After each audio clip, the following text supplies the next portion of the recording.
Bum bum bum bum bum. Alright. Hello. Hello everybody. Welcome. Welcome to the stream.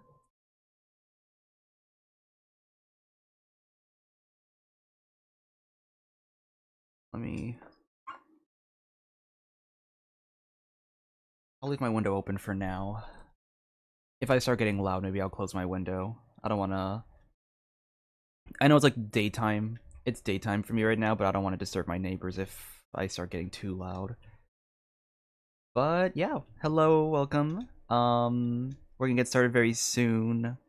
Uh Finally catching up with the quest.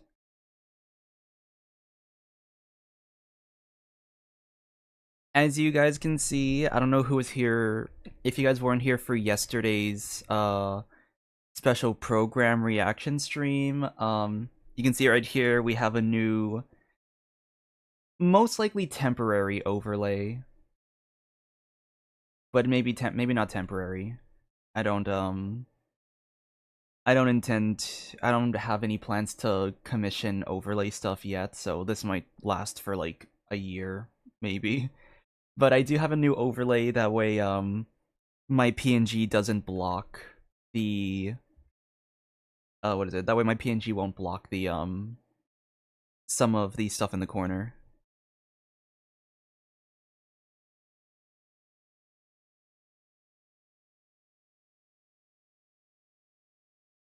No, that's fair. I think for me, the reason I'm doing this new overlay is because I don't know, I was watching some of my old VODs, and I think for Genshin it's usually okay that I have like a PNG in the corner. For when I do like the Faz or Valorant streams, for example, like on my Twitch, I notice that it feels very cluttered. Like, it feels like there's like the chat's in the corner and it feels kind of cluttered. It's hard to read it sometimes. The PNG kind of like whatever. I don't know. I want to do more of a, I guess, organized overlay.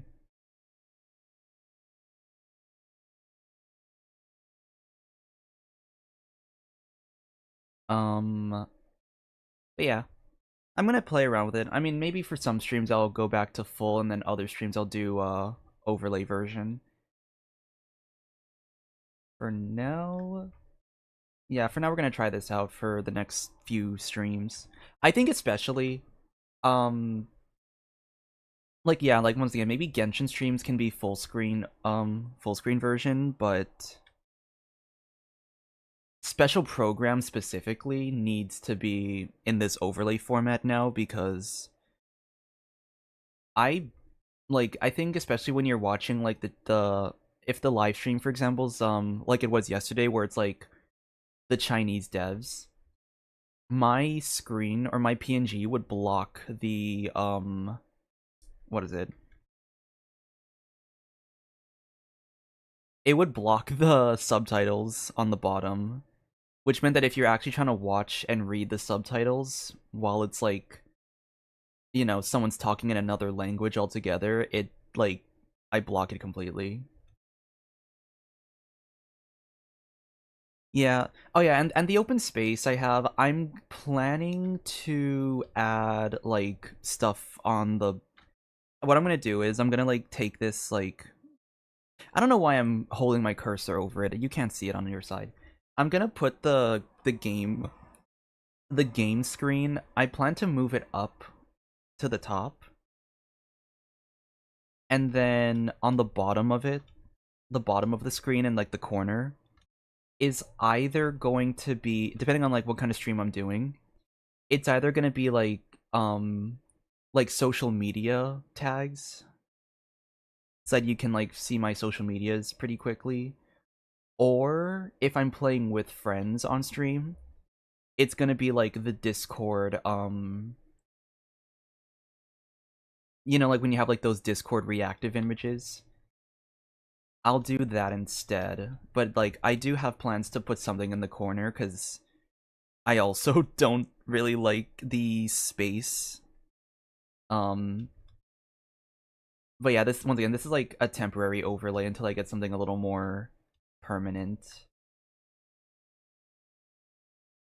You're a very good singer. Thank you, Ludwig. I go to there's a bar I go to every week that does karaoke nights, so I do.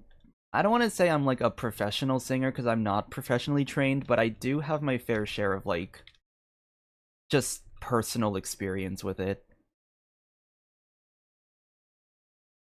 I will say though, it does sound a lot better in a room with reverb because dude, when I record in my bedroom, it doesn't fucking. There's no like I have to even when I add a reverb effect, it sounds so bad on like recording. So I have to get used to that, like the idea that hey, I'm actually gonna sound pretty good in like with an actual microphone, and then recording's gonna kind of be like, and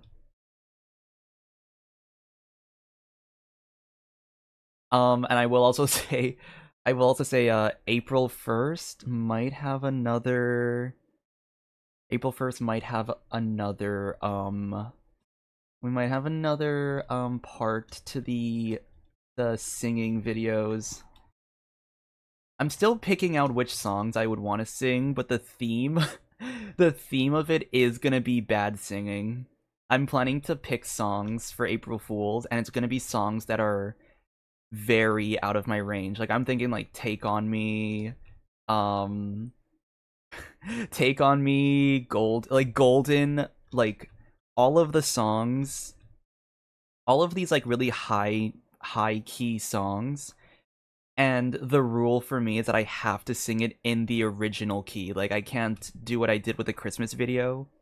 I'm not allowed to like lower it, for example. I can't lower the key. Like that's gonna be the rule. Dude, I could do Fuyu no Hanashi. I could do the Given song in the in the original key. So that's gonna be the plan for April Fools. And I think since I'm gonna plan that more in advance, I might do like more than 5 songs. I might do like 7. Maybe I'll even hit 10. I don't know. Depends on what I'm feeling like.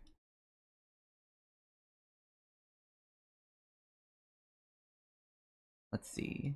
I think I've waited for people long enough to see if anyone else joins, but I think that's gonna be it for now. So let me turn my game sound on. That's not the button. Let me turn the game volume on, and we can. Oh, it's kind of loud, actually. Uh. Paimon coming in! Paimon coming in! Is this level okay? Can you hear Paimon? Is that level okay? Maybe I'll put the. Paimon coming in! Paimon coming in! Is this level okay? Can you hear Paimon? Yeah, I'll do that. Okay. Alright. So hopefully this event quest. If you guys played this quest already, this isn't one of those things where you have to like. This is something you can front load, right? Because I only have 2 days to do the quest, and I don't want to have the Durin issue where I have to like split it up among multiple streams, especially because I don't have time to do multiple streams.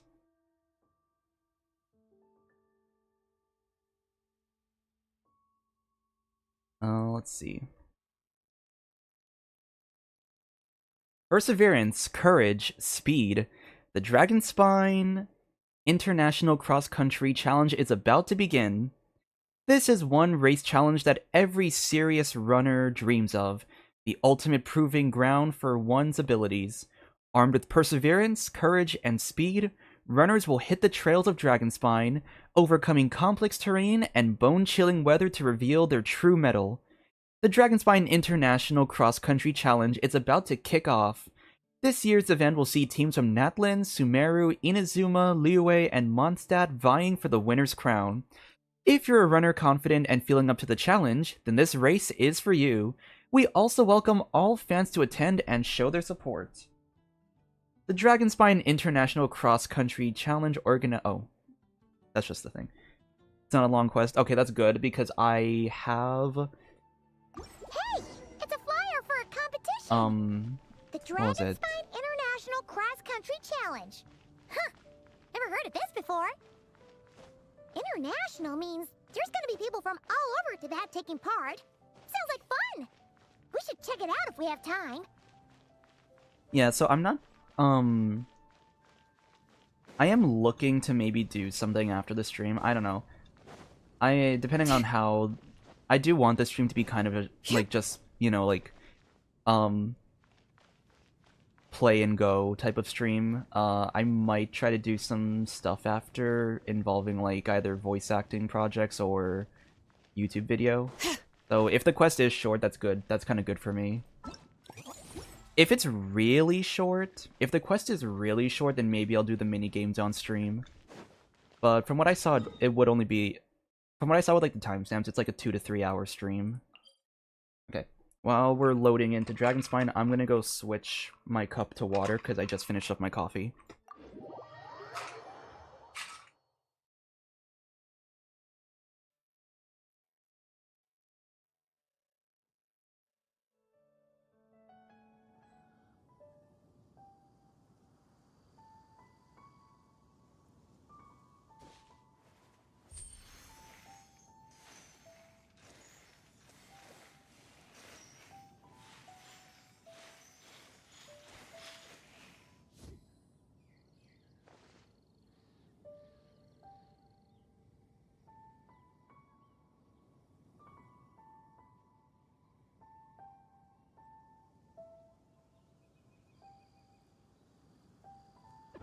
Alright.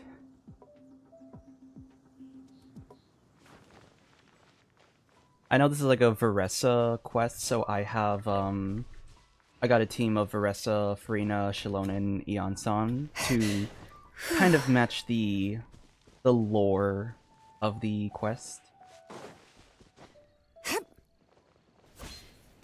Oh, there's Amber. Wow! So many tents!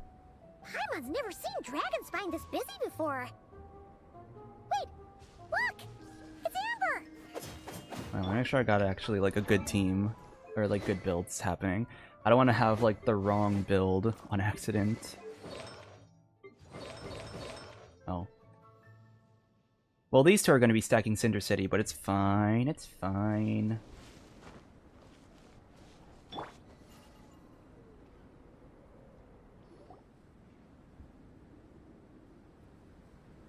Hey there, Amber! Honorary Knight, Paimon! Sorry, I was chatting away and didn't even notice you arrive. It's so good to see you again. Hi, Amber. What are you up to? Oh, I was just discussing competition stuff with Mr. Hines. So what brings you to Dragonspine? Not a commission, I assume. No, we're here to compete. Nope. We just saw some cool flyer and thought we'd come see what all the fuss is about. I go where the fun is, and I was hoping we might... run into some old friends. Well then, you've come to the right people. Mr. Hines and I are staff on the organizing committee here. Hello, Honorary Knight. And you must be Paimon. Field Officer Hines, First Company, Knights of Favonius. It's an honor to meet you both. The contest hasn't kicked off yet. We're still in the process of issuing the spectator tickets and VIP tickets. Speaking of which, take these. We reserved a couple of VIP tickets for you. Oh? We're VIPs? You're welcome. Oh. You mentioned an organizing committee. Is that for the Dragonspine International Cross Country Challenge? That's what we saw on the flyer. Please tell me there's like an acronym for this. Can we call it like the DI... I don't know, DI3C or something? Instead of... I don't know if I can keep saying this over and over. Yup, the organizing committee is a joint effort between the Knights of Favonius and representatives from Springvale. Oh my gosh, wait. Dude, you know what that reminds me of? That reminds me of the Cyanide and Happiness, the Cyanide and Happiness short with like the, we can read your mind. We read your mind to determine what you want the most. And the wife gets like the caviar chocolate fountain or whatever.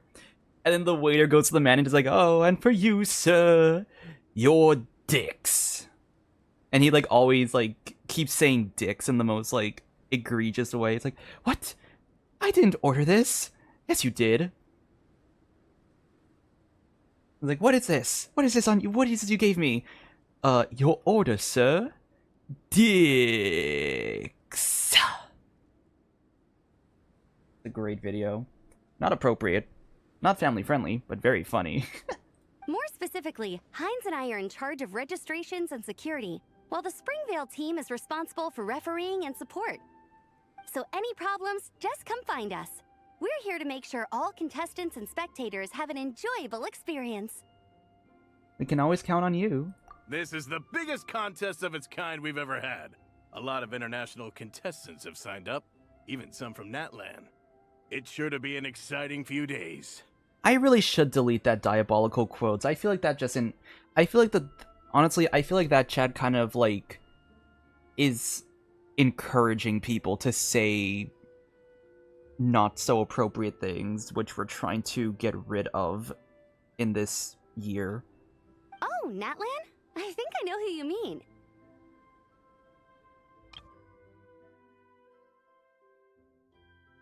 If we're thinking of the same team, there's this one contestant with pink hair and a really impressive pair of horns on her head. Also, she has a huge appetite. A lot of the staff really enjoy dining with her. The way she relishes her food, it puts everyone else in the mood to eat too. Then there's the girl with the stripy yellow and black tail. It's so fluffy and cute. I think it's really cool that they actually have, like, especially after 5.8 with the Bennett story, it's cool that they have more Mondstadt and Natlan crossovers. But she seems super cool though. Kind of think of it, I they wouldn't do dare have... call her cute to her face. They are bringing Liyue and Inazuma here, and Sumeru as well. I didn't really see too much about which other characters are getting crossovered in this event. I only know that Varessa and Shilonen are, like, part of the main event characters. Okay, those definitely sound like people we know. Varessa and Shilonen, we should go say hi. Oh, no way! You know them?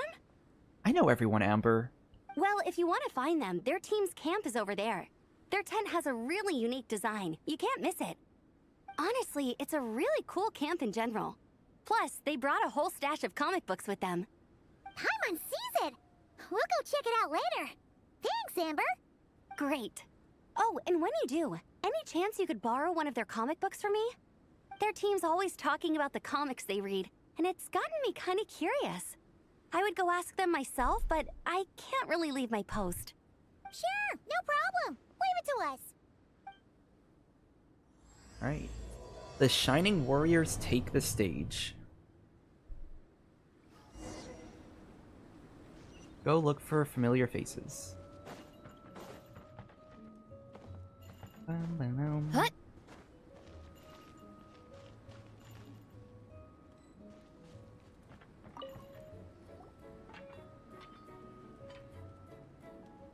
Hello. Are Varessa and Shilonen around? Ah, so you're looking for the captain and vice captain. Traveler? I thought I was seeing things. I can't believe it's really you. Shit. Who is this person, guys? Wait, which event is this? Which event are you from?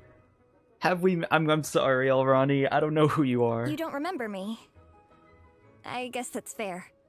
After everything you've been through, all the people you've met, you probably don't have space in your brain for small-timers like me. No, don't take it like that. I'm just really bad with... I'm bad with remembering people. I'm Elrani, an aspiring herbad at the Academia. Technically, just a drioche in the meantime. Drioche. Fuck, where are you from? But, once I finish my graduation thesis, I'll be a herbad before long. Wow! We've run into so many people we know already. What a small world! Since we all know Varessa and Shilonen, that makes things a lot easier. We heard they're taking part in the cross-country contest, so we thought we'd come say hi. They're not here right now. But if you're not in a hurry, you're welcome to stick around the camp and wait. Sounds good. Your tents are really cool, by the way. Ah! And there's that stash of comic books Amber mentioned! Looks like Amber wasn't exaggerating. You're all big comic fans. Oh, yeah. A friend of ours mentioned that. all talk about comic books got her interested too. Which series have you guys been reading? Comics? So, you two are fellow comic book lovers? And so the truth comes to light. Intensity draws intensity. The strongest will surely cross paths with the strongest. Thus it was written, and thus has it come to pass. You approach us humbly in search of the truth. Where is this going? And I, Tong Gang, will show you the light. The series you speak of is a Bible to us, the Legion of Soulblazers, and its name is the Soulblazer Saga. But what is a Soulblazer, I hear you ask? And what kind of organization is the Legion of Soulblazers? I wasn't asking. What are you talking about? Igong, answer me this. What are the founding tenets of the Legion of Soulblazers? Answer you I shall. Tenet the first. If you think bitter tears and strong words are enough to broker peace, you are woefully naive. Tenet the second. I pledge to give my life fighting the forces of eternal darkness, even if we fight in vain. What is happening here? We, the Legion, swear to follow the Soulblazers even unto death. Our motto is... Through pain and defeat, I shall never fear. I will always champion love and imagination. Also, it may interest you to know that those two tenets are actually taken directly from the series itself. Soulblazer 6, Shadow of Tenebrium. Okay.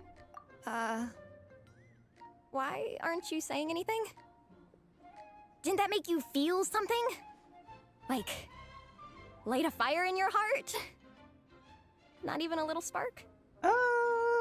Honestly? No. It was all kind of abstract. Paimon couldn't really follow. This is a failure of immeasurable proportions.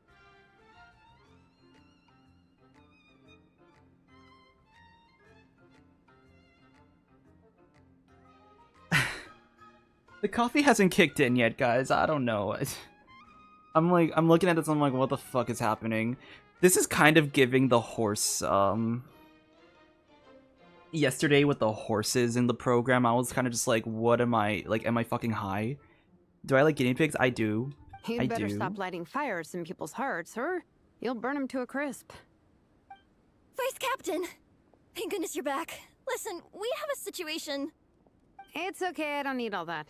The look on the Traveler and Paimon's faces tells me everything I need to know. I love this scratch head in bewilderment.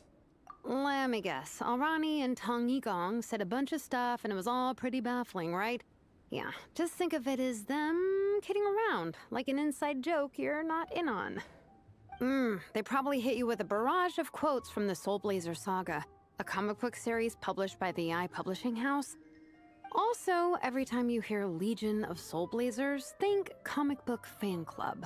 Oh, okay. That clears everything up. Well, except, why did this fan club suddenly decide to meet in Mondstadt? Well, beats me, but I'm sure they'll happily answer that question, with plenty of gratuitous passion and drama.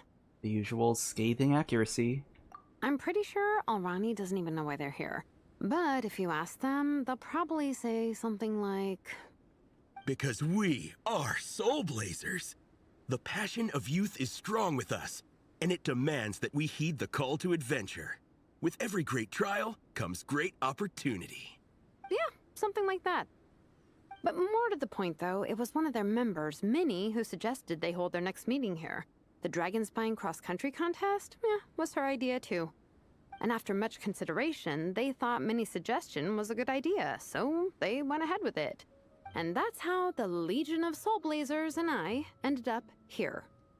So, any chance I can borrow one of your comic books? Or can my friend come here and read them? Absolutely! I made sure to bring a few extra copies in case we happen to run into some... like-minded people. Who's your friend? Where are they based? She's actually on the organizing committee. Her name's Amber. Wears a red bow, bubbly personality. Does that ring a bell? Oh, I know who you mean. She's super friendly. I can run over a copy to her right now. I'll come with. Perfect. Thanks, you two. Oh, and Traveler, you still want to say hi to Varessa? She's over at the training grounds. Won't you come with us? Yeah, guess my nap will have to wait then. Okay, fine if you insist. Let's go.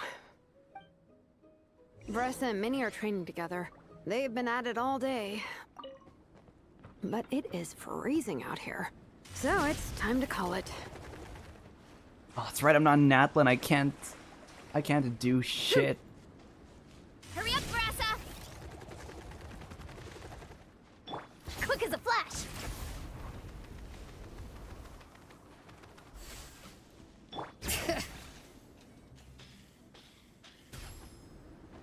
Alright. There's Ressa.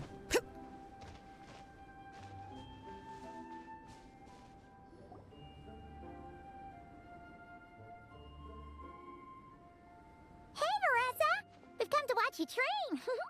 Wait, was that Paimon? Paimon, Traveler! I've missed you guys so much. Well, Paimon with that fucking awkward blank stare is killing me. You and Shalon tell Varessa about the events of the day so far. So Alrani and Igong were just quoting lines at you? Way to make a first impression. Exactly! Their whole conversation was like a closed loop. Even Paimon couldn't find a way in. If it were me, I would have started with maximum power! That doesn't exactly welcome people into the conversation either. Especially not when they see you hoisting Minnie up into the air and spinning her around in circles the first time you all meet up, before anyone's even said a word. Oh, crumbs! Yeah, now I think about it, that's pretty embarrassing. I mean, we all kind of knew each other, but only through writing letters and trading illustrations. That was our first time meeting in person. Oh, so she's part of this fan club? I just got overexcited when I recognized Minnie. Couldn't help myself. Hold on. You two traveled here together, right? So, why did you say the Legion of Soulblazers and I when you were introducing everyone earlier? Aren't you part of their team? No, it's because I'm not a member of their fan club. Nepeka is. I'm sort of standing in for Nepeka mention! Oh my gosh, I love that. Dude, Shalonen's Story Quest is so peak. If you guys haven't played Shalonen's Story Quest yet, what the fuck are you doing? Go play it. It's amazing. It's like one of the best stories, like best forms of storytelling I've ever seen. It was so good I made a dedicated video about that, and I usually don't do story content on like YouTube. Yeah, pretty good. She's eating, getting enough sleep, and doing well in her studies. Hooked on comic books, though. And that's where Minnie comes in. They're, pen pals. Nepeka's always telling me how amazing Minnie is. She's such a great artist, knows how to make comic book props, gives the best life advice. Honestly, she made her sound more like a mom than a peer, so I was pretty surprised when I got her and found out that nope, Minnie's actually pretty young. Anyway, when Nepeka heard that Minnie had suggested a cross-country contest on Dragonspine, she wanted to join in. But she's in no condition for extreme sports, and, well, she knows it, so instead, she asked me to go represent her at the contest and say hi to Minnie while I'm here. And I'd been preparing to go traveling for a while anyway, so we figured we'd team up. Uh-huh, and before I knew it, I'd inexplicably ended up with the title of Vice Captain. Well, yeah. You were the obvious choice. You're clearly captain material, and, you know, the best vice captains are the ones you can turn to and say, keep this up. I know you'll make captain one day. You could also argue that the person who is clearly captain material should be made captain, but hey, what would I know? Never mind. I refuse to get drawn into that whole discussion. I love Shalonen's voice actor. She does so many like little ad-lib sounds. And it's so like she is, I think in my opinion, she is the most natural sounding character we have in Genshin. Like every other character is very like it's like every other character's like performance is very much like more anime style with like, which makes sense, it's like being like an anime game. But I feel like when you're looking at like realistic personalities, Shalonen's got everyone beat. Anyway, I'm mostly here to buy souvenirs for Nepeka. Oh, it's like a Soulblazer themed. Merch! Oh, okay, merch, I guess. Basically badges, novelty notepaper with character art, reprints of old comics, painted wooden character cutouts. Like I was saying, after this stream, I'm probably gonna try to do some voice acting projects because I have some things I have to record soon. So I'm also like more so, while I'm also analyzing the story, I am kind of analyzing like some of the voice acting lines just to kind of see if I can maybe pick up on some extra tonal things that will help me with my recording later on. Maybe I should also read the script. I haven't actually read the script that I got yet. Oops. What's with that look, Faressa? Did I say something wrong? No, nothing's wrong. It's just kind of strange hearing you talk all about that merch with such a straight face. The thought of Shilonen, the master craftswoman, carrying boxes of merch back home to Natlan? It's such a funny image. That's a pretty long list, too. Did Nepeka really ask for all that? If this quest ends with Shilonen actually being like a secret Soulblazer fan, I'm dropping that prediction right now, guys. I'm dropping that prediction right now. She turns out to be a secret fan, and like the Nepeka stuff was actually just like a cover up. Oh, no, she'd never ask other people to buy gifts for her. It's not in her nature. But based on what I know about her, I'm sure she'll appreciate some, merch. I still prefer souvenirs, personally, but... Instead of locking diabolical quotes... See, here's the thing. I could do that, but I'm not active in my own Discord server. So it's like, if we simply lock the quotes channel, like I'm not gonna be you're not gonna see me posting anything, so it's gonna be like a dead channel.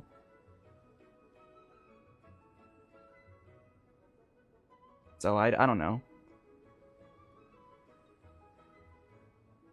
I'm not set in stone of deleting the diabolical quotes channel, but it's like if it is encouraging people to post inappropriate messages for the sake of making a quote out of it, I think it's better to just delete it in general. And also, usually the quotes channel is usually designated for like more private servers with like friend groups. I don't really think it's a thing that public servers have. So once again, I'm still on the fence about that, but I think it is more likely that I will delete that channel in the future. And just pray that it unencourages. It helps remove some of the encouragement to have that kind of language. Oh, definitely! Nepeka will be over the moon! You really understand her, Shilonen. You're like her older sister. Oh, close enough. I mean, we are technically family, although we haven't known each other long, so I can't claim to understand her that well. I'm still learning. Push-up. I mean, Faressa, I finished my push-ups. God damn, Minnie's going through it right now. That makes 4 sets, right? Good job! Time for a breather. Minnie, I'd like to introduce you to the Traveler and Paimon. They're friends of me and Shilonen. We met in Natlan. Wait. Blonde hair, flying companion. Are you Mondstadt's honorary knight? You know me? You know, really? Why is Ether saying this? What do you mean, you know me? We are basically, celebrities. In, think of it like this. We're okay, I think it's kind of a loose comparison. But, Traveler's basically like Jesus, right? like, in a way, he's like Jesus, and he's like well known across, like, at this point, 8 nations. Because, I mean, like, even though we haven't been to Snezhnaya, like, we definitely have a reputation there. Like, how the fuck do you mean you know me? Wow. I can't believe I get to meet you in person. I heard about you from my older brother. He works at the tavern, so he hears all the local gossip from the customers. Is this Charles's sister? I only know one other person who works at the tavern, and it's Charles. Apparently, you go from nation to nation, making a huge name for yourself each time? Like a real-life comic book hero. So cool. Do you mind if I ask you a question? Of all the adventures you've had, which is the most memorable? Ooh, a good question. Honestly, I'm gonna say Fontaine. If Fontaine's an answer, I'm gonna say Fontaine. Oh. Wow! Incredible! Sounds like Fiatena's homeland is just as magical as in the stories. Oh, you have no idea. Where I'm from, in the Collective of Plenty, we live right next to a huge volcano. And when it erupts, it sends fireballs shooting all over the place. Super dangerous, obviously, but it's the perfect place for hero training. You know how much I've always wanted to take a trip away from Mondstadt? Just get away and see the outside world. You totally should. Mondstadt's supposed to be the land of freedom, right? So, what's stopping you? It's just... I think for me, Fontaine is the most interesting because I'm a huge, I guess, you know, like, once again, to each their own. Their opinion is valid. For me personally, the reason why I like Fontaine the most is because I'm a huge fan of, like, more mystery-driven plot lines. So the fact that Fontaine's, like, a lot of the Fontaine quests in general was a lot of, like, solving mysteries, kind of putting, like, pieces together. That's the reason why I personally enjoyed the quest, like, the Archon quest, a lot more. I think obvious, like, I mean, I feel like I want to say Nodcry is definitely, like, the best they've done so far with Archon quest, just because of, like, it's Nodcry though. Like, Nodcry I feel like is a massive step up from the other ones. But I do think that Fontaine's my second, like, if we're not including Nodcry, Fontaine's still, like, my favorite. Mystery, you know, I think it's the example of, like, not every quest has to be, like, an action-packed adventure to be well written. If the Honorary Knight's journey is anything to go by, it sounds so daunting. Surely you gotta be really tough to keep pressing on through so many dangers. I just don't know if I'm up to it. The Traveler sets a pretty high bar for toughness, that's for sure. But you know, we each make our own journey at our own pace. So stay strong and soldier on. Just like Fiatena. In moments of doubt, following her example will never lead us astray. You're right. Okay, I won't give up. If nothing else, I have to make good on the deal with my parents. Train hard and get a good race time. A deal with your parents?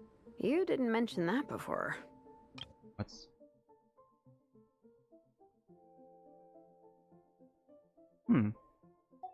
Oh, yeah. Well... Is that, like, the condition? You'll be fine. I do the same thing with my coach Yan-san. Before every competition, I promise her I'll get a better result than the last time. You can never know for sure how it'll go, but sometimes having that pressure can really help with motivation. That being said, you can't forget to have fun. Don't lose sight of that. It's the whole reason you organized this Dragonspine meetup in the first place. You're right. Still, this is a competition. Sure, I might not win, but I still want to be proud of my result. Alrighty. Well, if you want to kick some butt in this contest, then let's get back to training. Sure. Watch out, Veressa. This time, I'm gonna keep up with you. Enough. You only just finished training. Veressa, I'm sure you're still raring to go, but Minnie, You have to rest if you want to recover. But I'm fine. Lies. I smell lies. Your stomach begs to differ. Sounds like it's time to eat. Yep. You gotta eat hard to train hard. Don't undereat and don't overtrain. It's true. Diet is an essential part of any training program. I can share Coach Yansan's special recipes with you. You'll wake up tomorrow bursting with energy. Guaranteed. Really? What about the local food in Mondstadt, though? Any idea what would make a good post-workout meal? I'm not too sure, but you can never go wrong by listening to your stomach. I think start with a meat natto, then move on to a grilled fish and mint sauce, a few tacos, some stuffed and mashed potatoes, wash it down with a grain fruit meat soup, then finish it off with an apple roly-poly for dessert. This all looks so fucking good. What the fuck? I'm making curry tonight. That's my dinner. Man, this makes me want to cook. What? All that for one person? Yup. Open your mind and stomach, relish the delicious flavors, and before you know it, you'll demolish everything. Return to the camp, alright? Bring it!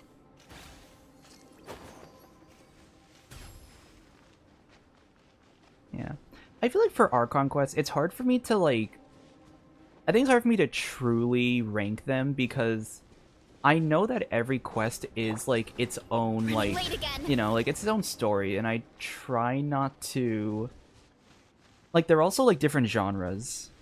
When you kind of look at it from that perspective, everything's, like, a separate, like, genre. Fontaine versus Natlan, for example, people always compare those, and it's like... I understand, like, it's, like, the same game, so obviously you compare the story on the same game, but at the same time, I'm like, Fontaine was, like, more... Once again, Fontaine was less action, more mystery, and plot-oriented. Natlan had a lot more, I would say... Or not plot, or what was it? Fontaine's more, like, character-driven. It's mystery and character-driven. And then I think Natlan's more like... Natlan's more world building, for example. Natlan has a lot more world building aspects involved, a lot more history. And it's more like plot driven in that regard. And it's more action. So I think it's like I don't know, for me it feels like it's comparing apples and oranges when it comes to the Fontaine versus Natlan comparison. Like, I think those two have very distinct, like... You have preferences on, like, your story. And, like, the kind of genres you like are their own preferences, so it's like, Yeah. And for me, I'm more character-oriented. I think that's the other reason why I liked Fontaine a little more. They did focus more on the individual characters and their, like, their backstories. And I think, once again, I think Natlan's more for people who are interested in the world-building aspect, because the dragon stuff is very intertwined with, like, so many aspects of the present-day Tevat.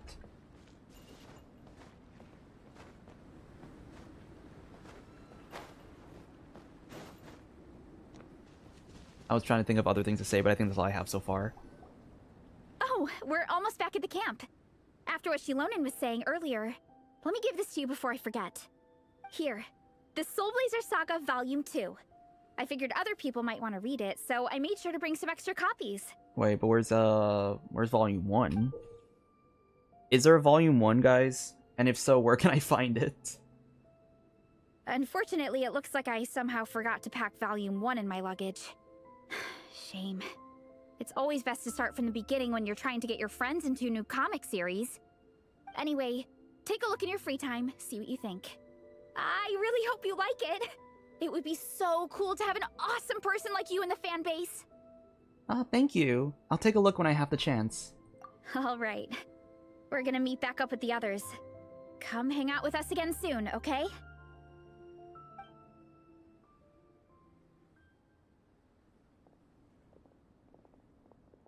Why did the music stop? Is it like suspicious music stop or? Whatever happened to the best defense is a good offense. Wanjiru, what are we waiting for? Patience, Fietena. Oh. Timing is everything. Our victory depends on it. There he is! Wanjiru is right. This is your first lesson, Fietena. How to decide when the moment is right. I'm so curious if this is based on, if this is like a comic series like based on like, you know, like previous Natlinese like figures. I'm very curious if they actually like went to Mawika to like get reference material. It would have been so interesting if this was, if they like just straight went like, hey, we're writing a comic series, can you just tell us what happened? You know, just tell us the events of what happened and we'll add the flair for our comic. And she was like, I bet. The leader of this horde of monsters has now shown himself. Defeating him is the key to turning the tide. Now the real battle can begin. Fietena, are you ready? This is what we've been waiting for. Come on! Wanjiru tells me this is Fietena's first battle. If she gets scared, she can hide behind us. You guys are underestimating her. Quit joking around, guys. Yes, this is my first battle, but I'll make it one to remember. The Pyro Archon will face down the leader while we mop up the minions. That's the plan, right? There's no backing out now. Let's do this! Why did it have to end there? Fietena and her buddies fought an amazing battle! Paimon really wants to see what happens next! Let's go meet up with Paressa and her team when we get the chance. We can ask them what happens in the next volume! Oh, that's part 1? Okay.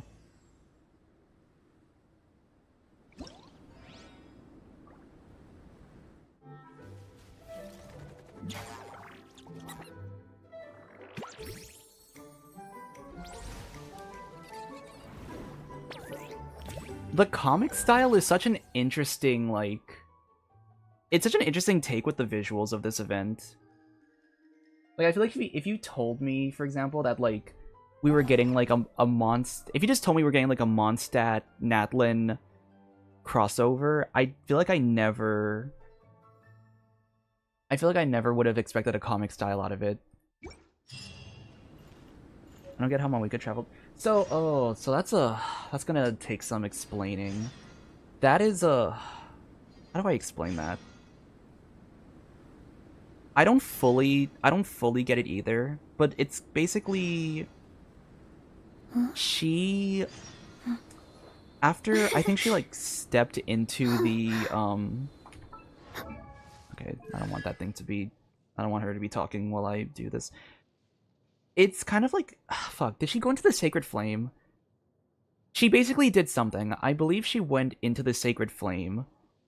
And it's kind of like... It's more... I guess it's more easy to explain it visually from the little cutscene... Not the cutscene, the, like, the YouTube animation. In general, she was basically just on a never-ending road. It's kind of like, how do I put it? It's kind of like she preserved her body. She preserved her body in a way, but then her spirit or her soul had to travel through like 500 years into the future. But the thing is, she never, like, traveled through time. Like, she didn't, like... Once again, it's kind of... How would I put it? Imagine your body is put in stasis for 500 years, but the entire time that your body is in stasis, you are completely aware of what happens. And so it's like basically this never-ending, like, it's this like never-ending journey until you make it to the end of 500 years. That's basically what happened with Malwika. She kind of like preserves her body, I would say, or her form in the sacred I think she went into the sacred flame to do this, but I'm not entirely sure. She did something to preserve her body for 500 years, and then her soul and spirit had to like, it had to like persevere through time. That's why when you look at the the YouTube video, she's just driving down this endless road, and every once in a while you'd see like a road sign that had like a number on it, and it would keep going up. It'd be like, you know, like 20, then 30, then like 70, then like 300. And it's basically this representation that every road stop that she passes by is a year that she was driving. She was just, yeah, once again, she was endlessly driving for like 500 years, and she had to just keep persevering.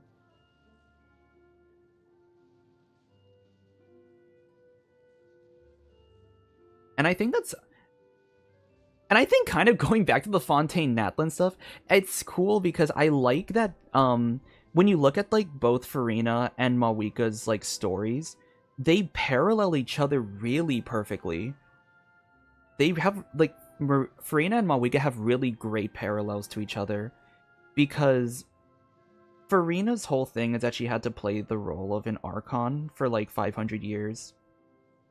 Malwika's is like she was like actually like, you know, like the Archon in a way, but it's like I think the idea is that both of them are humans.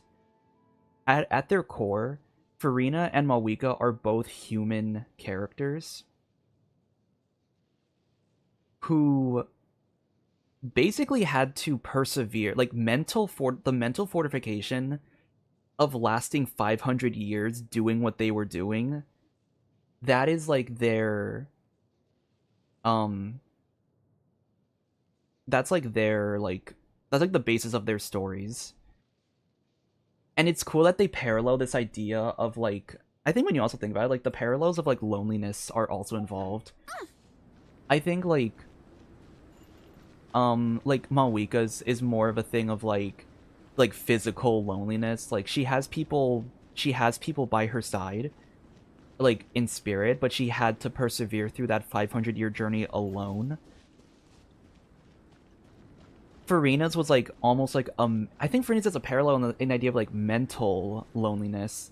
She has all these people physically around her. She has these people who like revered her as the Archon, people that she did still have like connections with, but she also had to bear the weight of like a 500-year secret alone.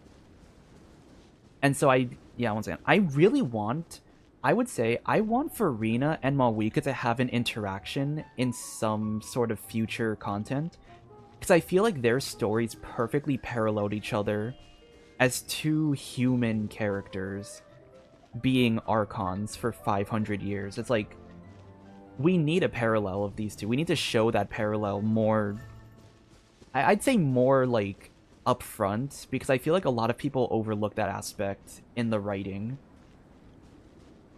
That's my spiel. We can continue on now.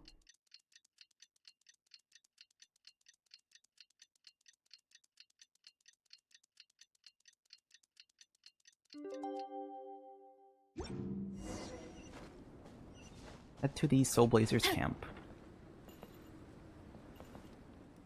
Is that? Oh, I thought that was Jet. Oh my gosh, I thought that was Jet. I got excited for a second. Hey, Marissa! We finished reading that comic book you gave us. It was pretty cool. Morning. Did you not sleep, Faressa? You finished it? Wow, that was so quick! I want to know more. I want to understand the whole story. So you two have been won over by Fiatena's infectious charisma? It was but a matter of time. From what we read, it seemed like the Soulblazers were a group of Natlanese heroes who fought against monsters. Also, Malika had a cameo in there. Does that mean the Soulblazer saga is based on historical events? That's right. It's an adaptation of Natlan's history. All the characters are based on real people. But of course, it's mostly for entertainment. You can't treat it as a history textbook. The Soulblazers were warriors who fought against the monsters of the Abyss. Their mission? To protect their nation. The finest warrior of all the Soulblazers was Fiatena. She is our hero, our role model. The Pyro Archon has some real cool fight scenes too, though. She fights with real passion. But there's a whole bunch of other comic series that deal with her story specifically. This one is more focused on Fiatena's story arc. Her motivations, her rise to greatness, and so on. No matter how desperate things got, she never lost hope. Thanks to her dogged determination, she went from rookie warrior with no understanding of strategy to a formidable commander. Along the way, she became friends with a group of fellow warriors who stuck with each other through thick and thin. Fiatena! She's my hero. This story really means a lot to her. She seems truly inspired. Oh, every time my thesis gets rejected, I just think about all the challenges that she faced. And suddenly, my own problems don't seem so insurmountable after all. Don't worry, Alrani. I have faith in you. You'll get your thesis approved one day. Aw, Veressa. You bet I will. Trifling thesis. You are no match for me. When I get back to the academia, prepare to be whipped into shape. So, now that you guys are into this series, you wanna join the Legion? Are we? Oh my gosh! Yanfei and Amber in the background. What does it involve? It's a comic book fan club, right? Don't stress over it. Yes, we were initially brought together by a shared interest in comics. But ultimately, our main purpose is to share life's joys and get rid of life's woes. Whatever comes our way, we have each other. And we can face it together. Nice. We discuss comics together, eat together, and chill together. Paimon said eat? Did someone say eat? In that case, Paimon's in! Count me in too. Yes! Welcome, welcome! Captain, what about the welcome ceremony? Or have you forgotten our traditions? Of course I haven't forgotten. Find a nice open space and wait for me there. I'll just go grab something from the camp. Soulblazer's Journey Part 2. Now's no time for tears. By the way, is this event... I forget. Is this event 2 or 3 acts? I know that 2 is, like, longer than... Like, I know Part 2 is longer than Part 3. Or Part 1. But is there a Part 3 at all? I'm trying to remember. I've only seen, like, the YouTube thumbnails. So I'm, like... I'm going off of timestamps. I saw, like, Part 1's, like, half an hour. Part 2's, like, 1 hour. But I'm not entirely sure if there's, like, I forget if there's a Part 3 involved. Here. This is a good spot. Alrani, do you have any idea what Veressa's fetching from the camp? Probably the relic we used to swear in new members. Relic? Oh. Damn. I'm here! Hope I didn't keep you waiting too long. I sprinted the whole way. We didn't even have time to talk. Here, take this. It's a Fiatena mask. I made it myself. Oh, that's cute. I love that. Huh? Isn't this the mask you wear in combat? That's right. Fiatena used to wear a mask in combat too. So the one I made for myself is modeled after hers. Mind if I keep going for a bit? She's so considerate. I love her. Not at all. The floor is yours. The tale of the Soulblazer saga is a long one, told over 12 volumes. The characters go through so many changes along the way, growing and developing as the story progresses. This mask, for instance, is just one of the 5 different versions Fiatenna wears during the story. This one is my favorite of them all. At one point, Fiatenna goes through a tough phase where she's disillusioned after fighting so many battles, but her friends are always there for her even through her darkest time. With their encouragement, she was able to rally and get back on her feet. And this is the mask she wore when she made her comeback! In my view, that makes it the perfect relic to use for inducting new members into the Legion. Oh, this ceremony just got super ceremonious. Hold on to it. You're gonna need it during the ceremony. Oh, Captain, is it time? Now, Traveler and Paimon, join me in reciting the Legion of Soulblazer's Creed, which we will cry out at the top of our lungs. Wait, we have to shout it out? Hopefully they just got Zach to do it, because I don't know if I'm able to shout right now. Yeah. Just imagine you're bursting with praise for the chef after a sensational meal. Or, for me, sometimes, I get so happy hanging out with my friends that I just want to shout, "Thank you!" as loud as I can. When you believe in something, you shout it for the whole world to hear. Exactly. I couldn't have put it better myself. Now, repeat after me. Okay. Gulp. Through pain and defeat, we shall never fear. Through pain and defeat, we shall never fear. I will always champion love and imagination. How'd she get up to that? How'd she get up on that rock? I will always champion love and imagination! He looks so... Look at this guy. He looks so awkward. Great! Soulblazers, as of this moment, you are now members of the Legion. Nice! I can't wait to tell Shilonen the good news. If I'm not mistaken, she's out training with Minnie and Igong today. Got it. All right, let's go. Let's see. Where are we going? Running late again.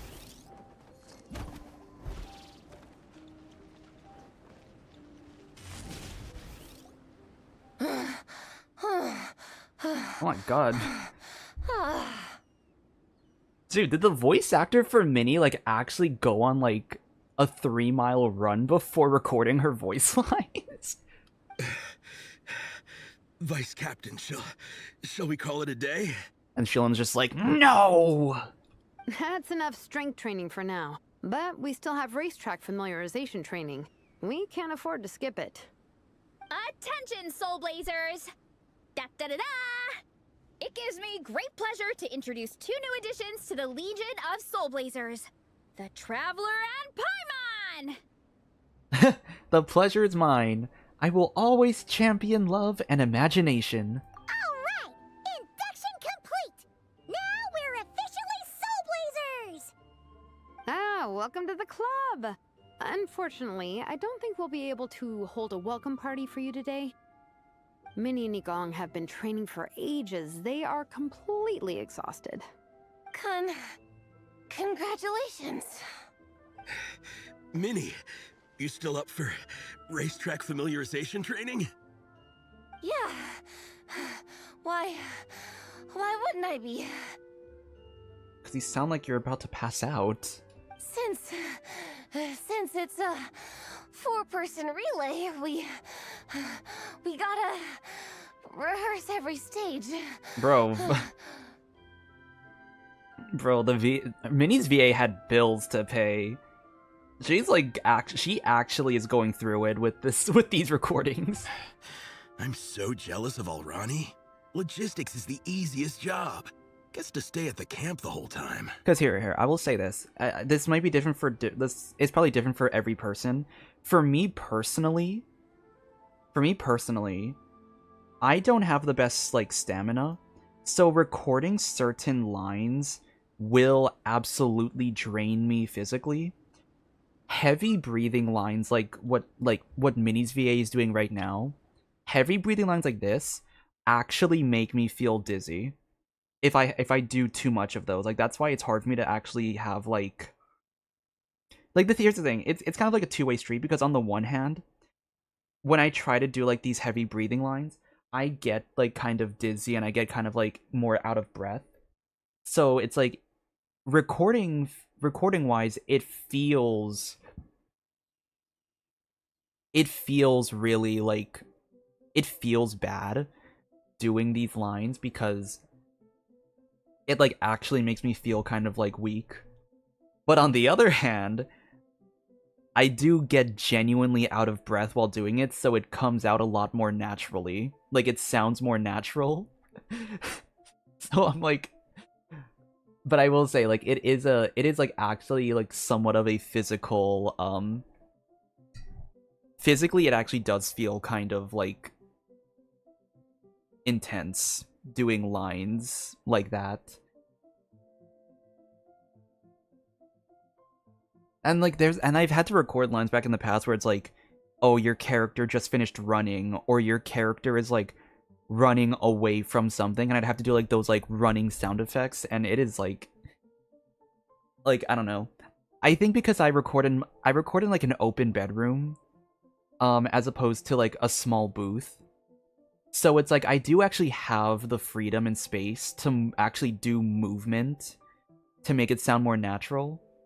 The main thing I have with an issue with the recording is like more like reverb because of the fact that it's an open bedroom. But I do have that luxury of moving around a lot more.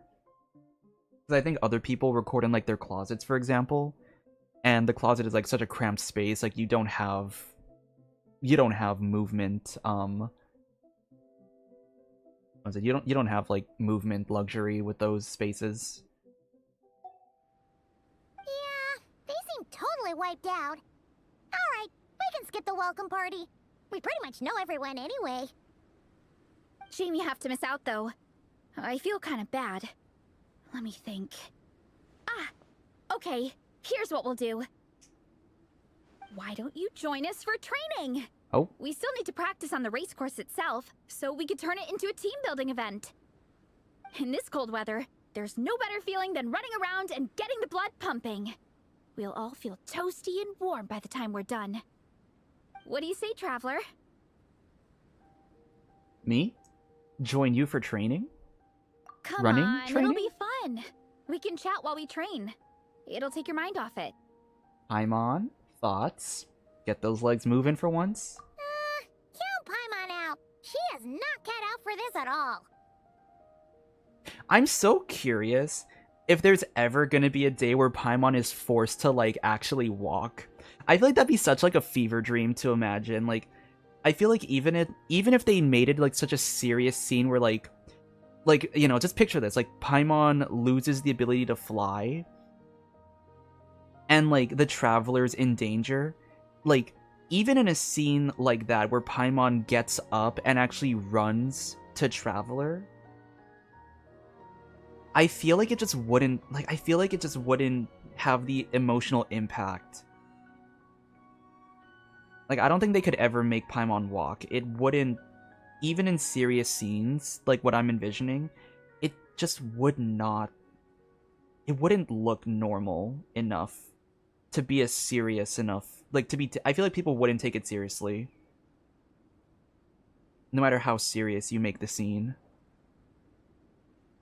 Paimon walking is so cursed. That's why, like, you know the, what's that one, like, meme that people do with, like, the dancing meme? It's like the one dancing meme of like every character gets added to like that giant crowd of people. And Paimon's always like front and center, like dancing, and it's so like cursed because her model is just not like, her model's made for flying, not for walking.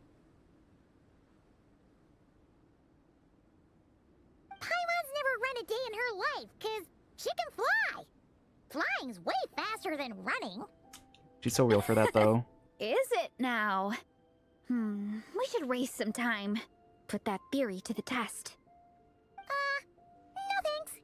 Paimon flying is faster than Paimon running. Not Veressa running.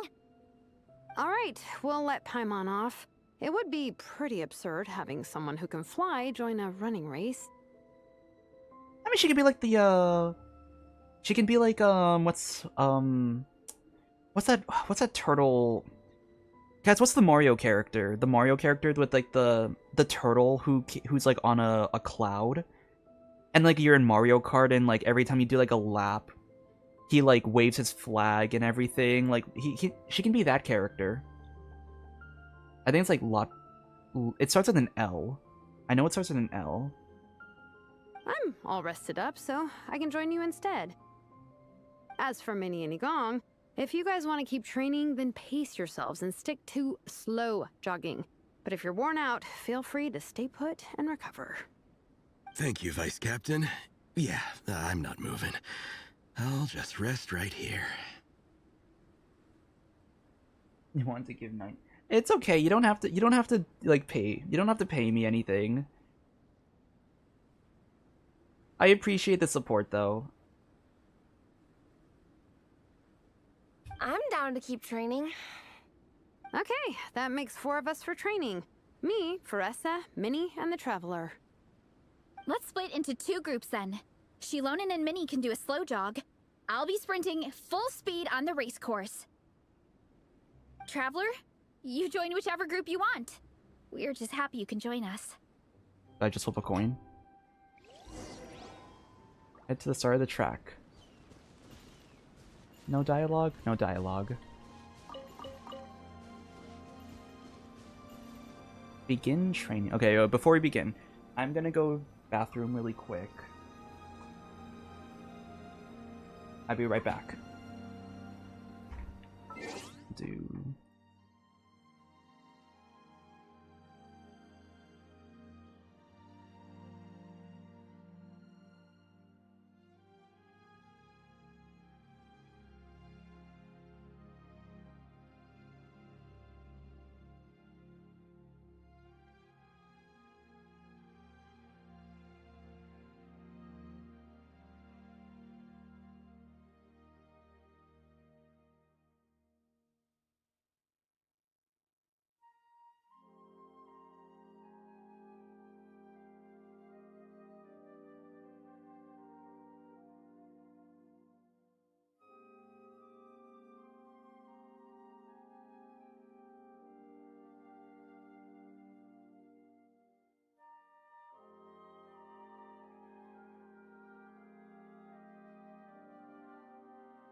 Okay.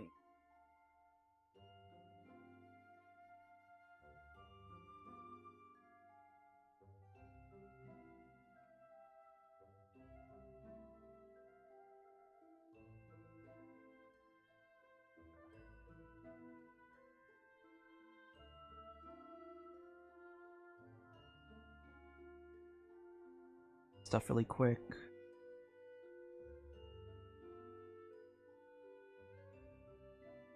What was I doing? Oh yeah. Okay, we're back. I went to the bathroom, got a new cup of water, so we are good to continue. Do I like to write? I do. Here's the thing that's like kind of sucky. I really like to.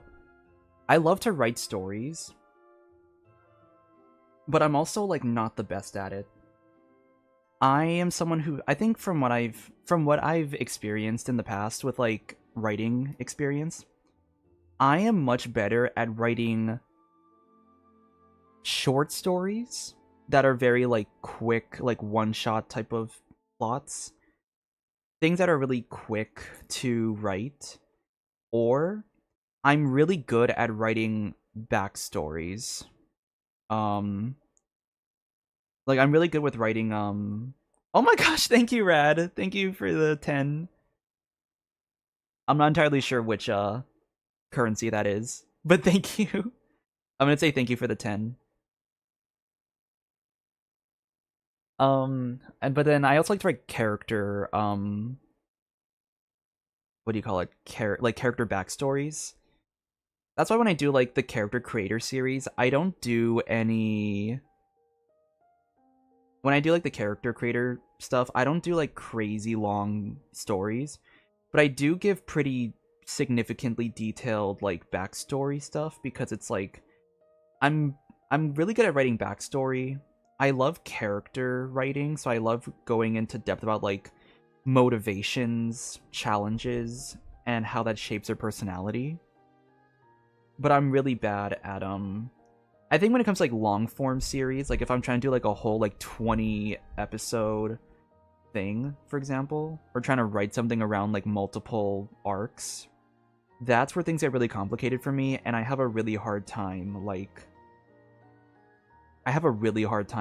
that without because I always end up rewriting things, and so this one series that I wanted to try write is constantly getting rewritten. So it's like basically on hiatus for the time being because it's like it's not going anywhere. But I love lore. I think like backstory stuff is easier for me because like it all happened already. Polish zloty around 2 point. I see. Either way, thank you so much for the donation. I really appreciate it. But yeah, story writing's hard for me. I feel like it's like the idea of like I have all these ideas in my head, but once I actually get to sitting down and writing the story, that's where things get like I just for some reason I'm so bad at it. I blank so hard. I think in a way that's why I like doing voice acting more now, because it's like I kind of get to experience the character story without having to write it myself. And I'm pretty good at I mean I don't want to make assumptions about myself. I do think I'm a lot better at analyzing like characters like within a plot. Like I'm very able to see like a character's personality and explain why a character did what they did, like they do what they do, or why they act the way they act based on their backstory. And I think for me, I do have an easier time recognizing and analyzing this kind of stuff. So it's like, I think for like recording voice lines for a character, I have an easier time like adding the more like the subtleties in their tone. There was an audition I did recently where like we didn't really get too much of their backstory. We got their personality and stuff. But through the lines I got, I was kind of able to like piece together some context. And I was able to give like these really subtle deliveries, which I found I was kind of proud of myself for that one. But yeah. I don't really do story writing anymore, especially since I'm doing the YouTube stuff where I have to write out scripts every time. It is a very time consuming process to write like what's basically an essay. Basically every single video I do is an essay. It's a video essay, so it's a really long process. I do enjoy the script writing process now that I don't have a word. Like back in high school when you had like those page limits or those word counts that you had to reach. I hated having to hit the word count because I am a very simplified, like I'm a yapper, but I don't have like a middle ground. I either overly yap or I explain something in like 2 sentences. I'm gonna close my window. Like wind coming inside. So the fact that I like the fact that there's like YouTube doesn't have like a page limit really, unless you're trying to hit the 8-minute mark on a video. Like you don't really have like a word limit you have to reach. So it's like I can just write whatever I feel like writing and keep it kind of simple if I need to. And it's like it doesn't really punish me for that. If anything, a shorter video is also pretty good for me because that means I don't have to spend too much time on a video, which means I can release like, you know, like a weekly video. If I try to go for like the weekly videos, I have like an easier time doing it if it's shorter. That's kind of where I am on the writing side of things. I think I do want to, sometime in the future, I want to actually make a series. I think now that I'm working with people like for Minecraft roleplays lately, like more like content related stuff, I might have the opportunity to like actually produce a series. But it really isn't a priority right now until I maybe have more time to work on stuff like that in the future. Right. Anyway, let's continue with the story, because we're going to start training, I believe.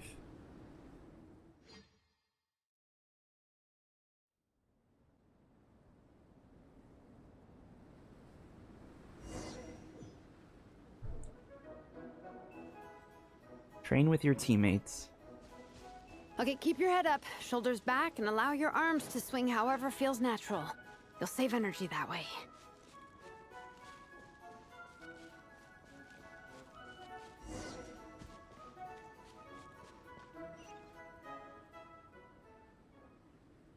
This track forms part of the official race course. It's one of the flatter sections. Oh, monsters, huh? I guess that makes sense. Mountains have plenty of places for wildlife and wild monsters to hide. I'll politely ask them to leave us alone.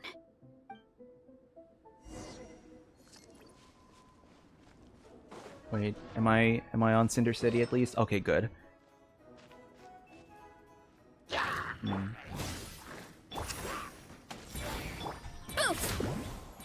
Hero incoming! It's justice o'clock! Look out below!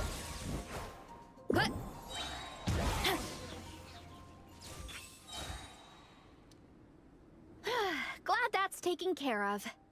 One less thing for Minnie and Shilonen to deal with. They're talking the same course as us, right? They should be here any minute. Let's wait for them.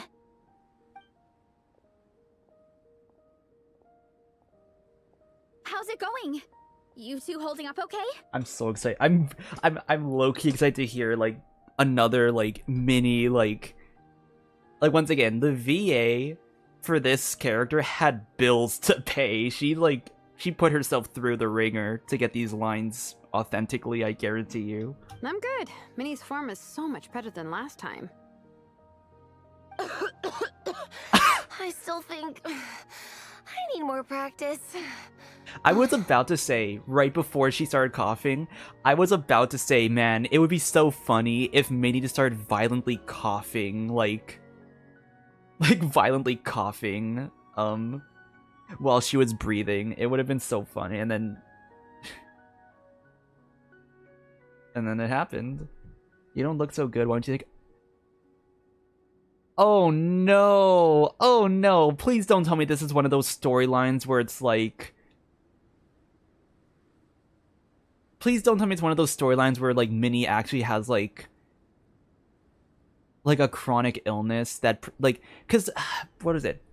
I don't think it's... Yeah, we can't go back to the other scene. We were talking about, like... I believe Minnie was talking about how, like, her parents wouldn't... I wasn't really paying attention. Not like I wasn't paying attention, but I feel like I wasn't paying attention to the full context of that scene. I'm pretty sure there was a scene, like, she was talking about, like, her parents, right? And she was saying, like, how she can't really leave. I want to go back now. Wait, I'm gonna go search it up on the wiki. We're pausing this so I can, like... actually get, so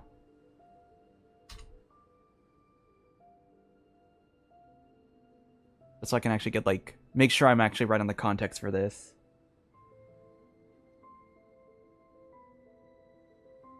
Surely part 1's stuff is already, like...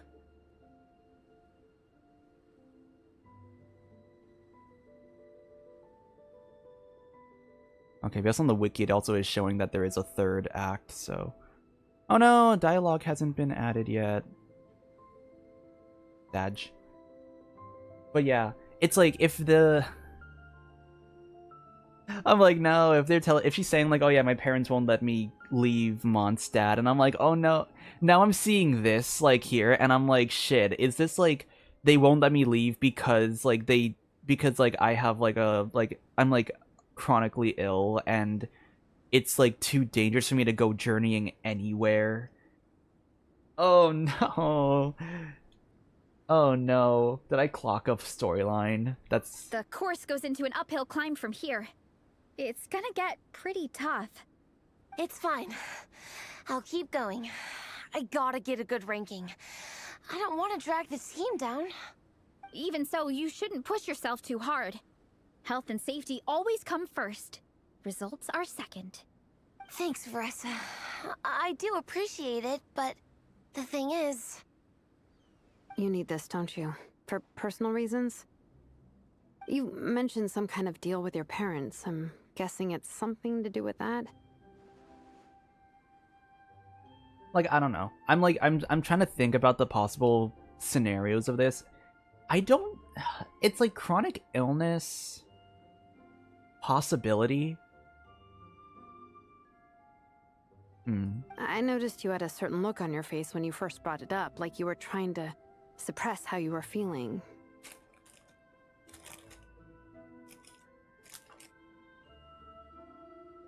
Oh, hello. Welcome to the stream. Hi, Eurito. Not Eurito. Urato? Is it pronounced Jurato or Urato? And then hi, Kediak. Welcome to the stream. I'm sorry, I'm not gonna do, I don't do account reviews on my channel, because I myself am not really like a meta, I'm not like a meta review person.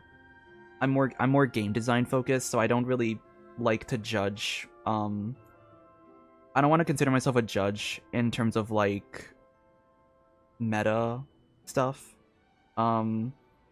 Second thing is that we are doing a story thing right now, so I'm not gonna do any like account reviews anyway.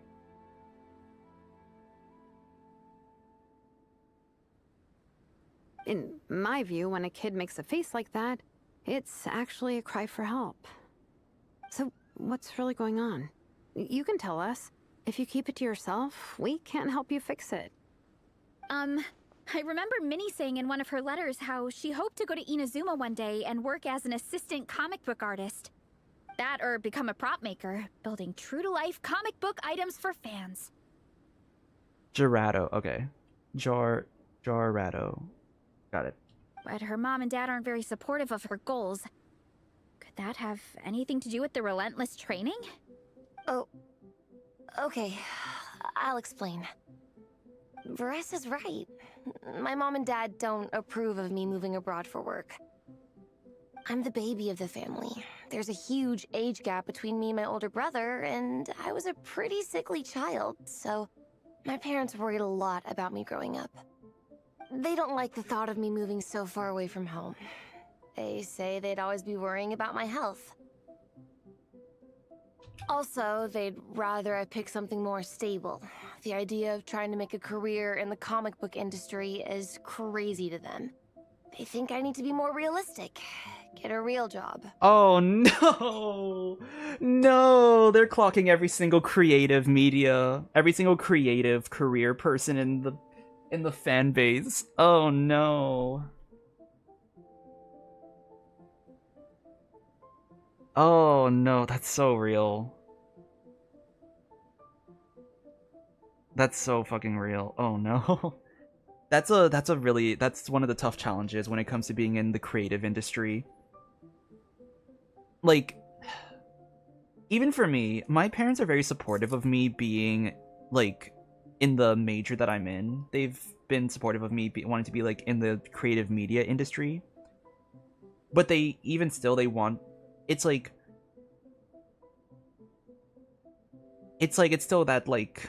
that two-way thing where it's kind of like they still want me to find something like stable in the industry, right? And so it's kind of difficult to find that kind of stuff though, because in the creative world things are constantly changing and jobs are constantly being like you're constantly being let go.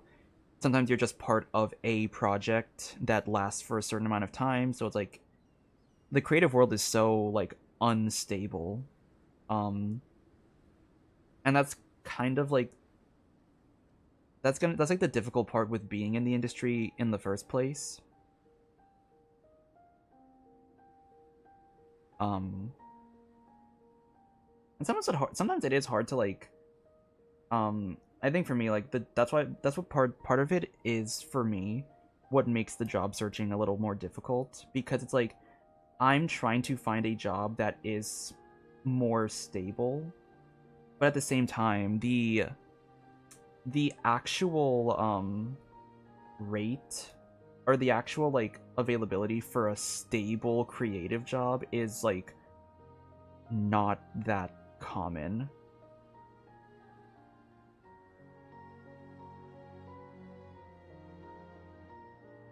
So I'm like,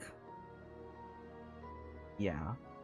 I'm not gonna get too into the job stuff because, to be honest, I'm kind of in that stage where it's kind of like I've been putting that off, so I don't have much to say on that. But it's why I think one of the dreams I have is like making this YouTube thing work. That's why that's one of my like that's like one of the things I have a goal for, of like I want the YouTube thing to be a stable income, because then it's like it's more of a thing where it's like even if I'm like in and out of like certain jobs with like if it's like I go more project based and I'm in and out of jobs, at least I'll have like some form of a stable income to still work with. That's why it's like even if I try to go into projects, like even if I try to find like other jobs, like it's why I'm not like leaving my part-time job so quickly, because it's like it is my form of stable income.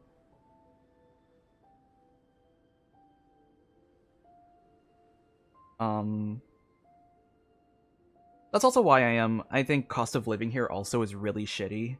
So I am very grateful to my parents that they are not like other parents where they kind of just like, it's like, oh, you're 18 now, you got to go find your own place. It's like, I think combined with the cost of living here being as bad as it is, and also having like more, like growing up in more of an Asian household, it's very common for people to keep living with their parents. Like, at least with people my age, it's a lot more common. I don't want to say it's like everyone does it, because that's obviously not true. But when I hear people, like people are young, there are people younger than me that are already living on their own.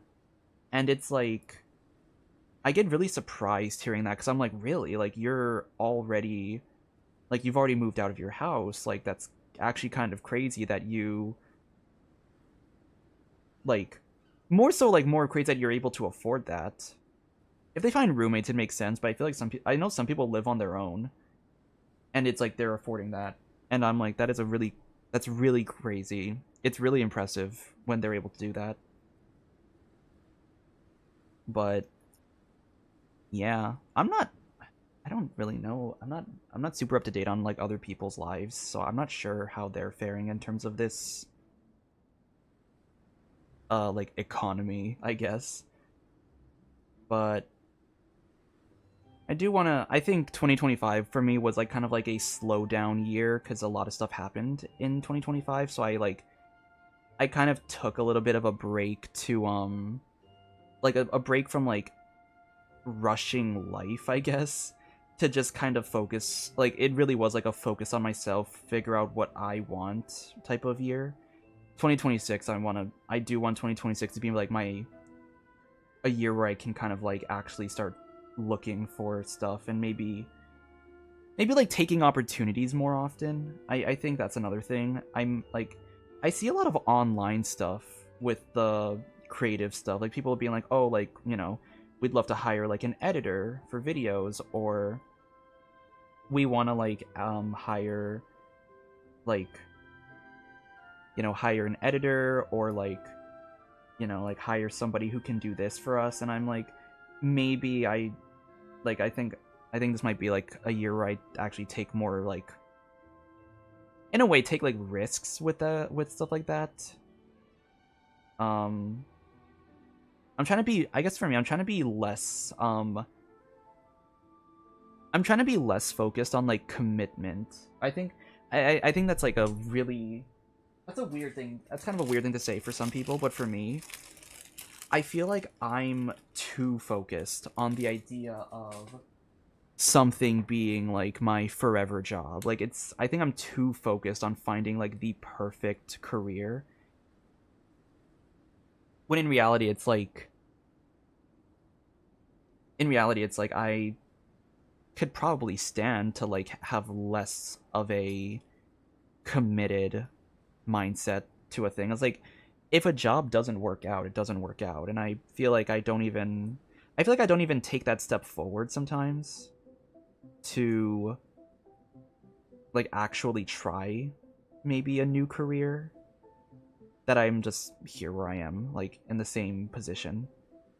So I think that's like one of the goals I have for the year, of like, it's like to actually just try to find like something, and try to, even if I don't like fully commit to a job in the end, it's like to at least say that like, hey, at least I tried another job.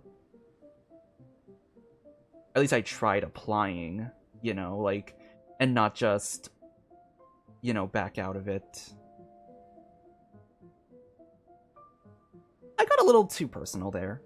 Maybe this was a little bit of a too personal thing.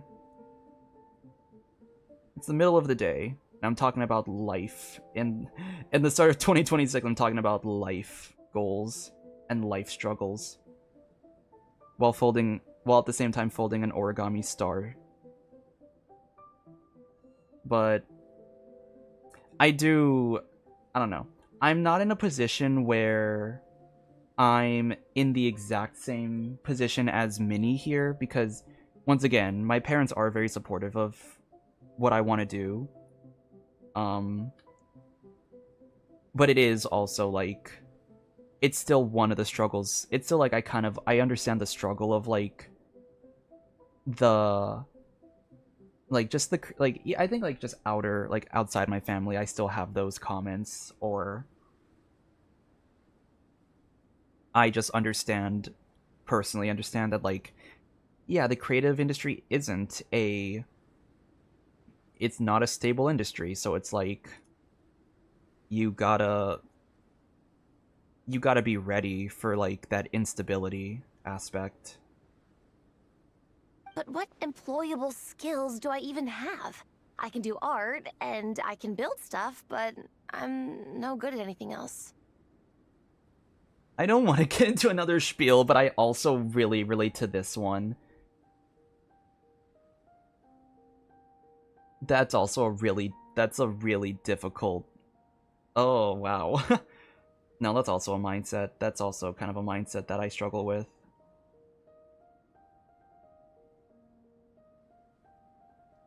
Like, when you think about what you want, like, what, like, options you have outside of, like, what you are already good at. And you're like, I'm not good at anything else, so, like... In a way, it's like, the dream job you have is kind of the only option that you can kind of think of. Because you don't think you're good at anything else, and that also hits pretty hard. It's like, no matter how many times we have the conversation, I can never get through to them. They treat me like I'm just a little kid living in a fairy tale world. I think what also was interesting, this kind of reminds me of the Lantern Rite story with Gaming, because Gaming had like the same... Gaming had like a very similar storyline. I think Gaming's Lantern Rite quest was a lot more focused on I think it was more on the family matters. Like when you think about the familial relationships, it was a lot more focused on it was like more representative of like Asian family dynamics, which is also why I really loved it, because I am Asian, so I did relate to that. Give it a few minutes. Or give it like a minute. I don't know if you can hear it in the background. There's like a thing going off right now.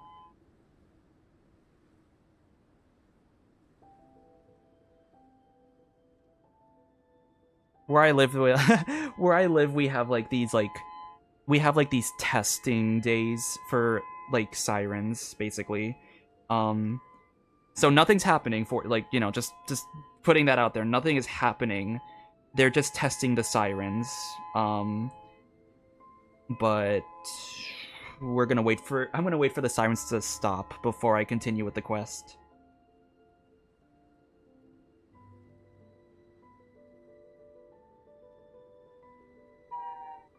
It's not that loud. Oh, that's good. But yeah, I think one of the things with the creative industry, one of the things that I've started learning when it came to like creative industry and the careers you have, if you are going into a creative career that involves like, it's more like project based, it's like more project based, it's like very like you're in and out of jobs, you need to find a stable income that can give you that flexibility. Like for me, I'm also fortunate that my part-time job that I have right now is a lot more like, the part-time job I have is a lot more like friendly in terms of like scheduling and flexibility. So if in the future, for example, if and when in the future I find another job, I don't have to like quit immediately. I can easily tell my manager, hey, I have like another job now. I'm going to need to start working less here at this job, and they can really easily like adjust, or not easily not really easily, depending on how many people are available, but it's like very it's kind of like they do kind of prioritize like your other job commitments over their own. So it's like I don't have to like, if I find another job, I don't have to quit immediately because like scheduling is just that strict. I can easily just adjust my schedule at like my current job to accommodate for the like whatever other job I might get in the future. And I already do that for my YouTube stuff too. Like I get like, you know, like if I have like a day where I know I'm streaming something and I want to stream it on this day, I can call off and be like, hey, like I have like a thing happening tonight, or like not tonight, or you know, I have a thing happening like next week, Tuesday, I'm gonna call off that day, and they'll just be like, they don't question it. They don't ask me, oh, what's the reason you're calling off? Like, you know, they don't ask for like a valid reason, honestly. They just let you call off. As long as you do it by a certain day, you can kind of just call off, and they'll just accommodate. So I'm fortunate to have a very flexible job schedule. It will make it easier for me in the future when I get another job, either as a more permanent career or as a project-based job. It will make it more convenient for me to be able to adjust my schedule accordingly. So, yeah. Everyone's lives is different. I guess the basic summary for me is that like I'm very fortunate with a lot of factors.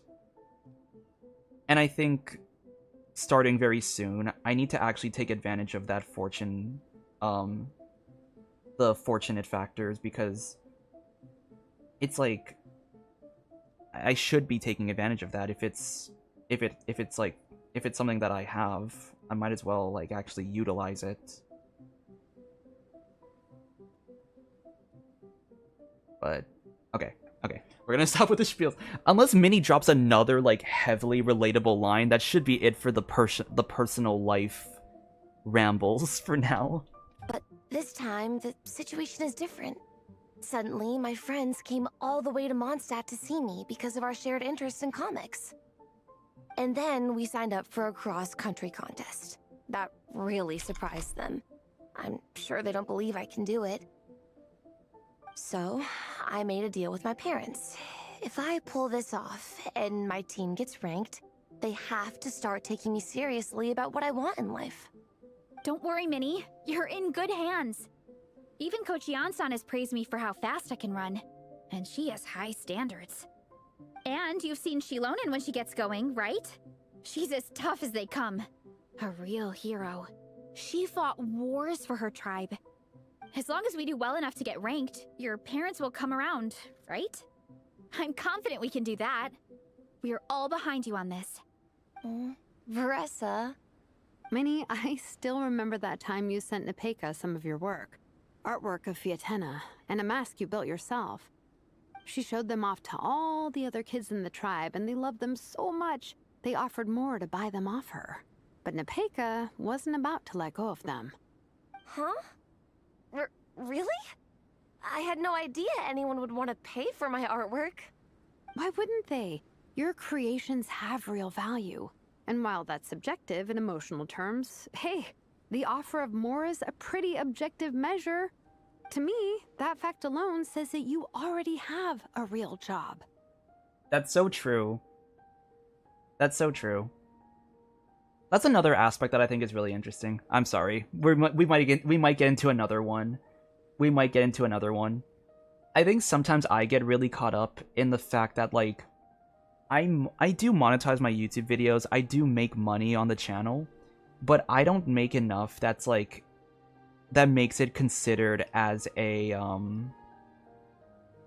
it's not like enough money to pay bills or whatever. It's only enough money to like, you know, have like extra pocket change, for example, to like it's like only enough money for pocket change and like spending, personal spending stuff. That sometimes I kind of disregard. I think that's the thing, that's the other thing I want to like work on, is getting better at acknowledging like, hey, I am taking YouTube seriously. I am actually making good on, like, I'm actually doing pretty well in terms of like just generally speaking. I did make something out of this YouTube career. It's not like I don't know. I think I spend so much time looking at sometimes I spend a lot of time looking at the money aspect of it that I'm like, oh, I didn't make enough, like, I'm not making enough money for this, like, YouTube stuff, so it's like, I guess it's hard for me to, I think I'll acknowledge that, like, the YouTube is very fun to do, the YouTube is very interesting, it's fun, it's interesting, it does bring me joy. I sometimes disregard it as not being a real job, or I don't give it the credit that I feel like I should be giving it, because it's like it's like, I think some people in life, they will tell you like, oh, if it's not paying the bills, it's not a real job. And so it's like I disregard that. I kind of disregard it with that mindset, and it's like, I guess I always get surprised. I get surprised when people ask me what I do besides my current part-time job, like what else do I do? And I tell them like, oh, I have like a YouTube channel. And of course they'll ask me like, oh, do you make money off of it? And I'll be like, yeah. But the first thing I say after that, which I've noticed about myself, the first thing I say is, but it's not enough to pay bills, it's just enough for pocket change. Right? It feels like I have to like, it feels like I have to acknowledge that. But it's like, in reality, I don't really have to do that. And I think once again, I get kind of surprised. I always surprise myself, or they surprise me with their response because they are very supportive of it.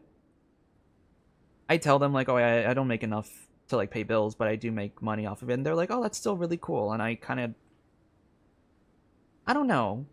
I don't know why it always surprises me when people are actually supportive. Maybe that's another personal issue I gotta work through, but I don't know. I think hearing people say that to me does give me like kind of like a smidge of like optimism that it's like I should be proud of myself for this kind of stuff. Like I didn't like blow up. I didn't blow up like other creators did. But it's like I still did something that has like a pretty meaningful, like, I have a meaningful community. I do have pretty consistent like performance and analytics. Like I don't know. I think I gotta start giving myself more credit for some of that stuff, because I think I'm too hard on myself when it comes to creative performance on these, like, on the YouTube stuff. Okay. I'm sorry if this is like kind of like ramble after ramble. This is like this is a topic I really hold, like, I do have a lot more, like, I guess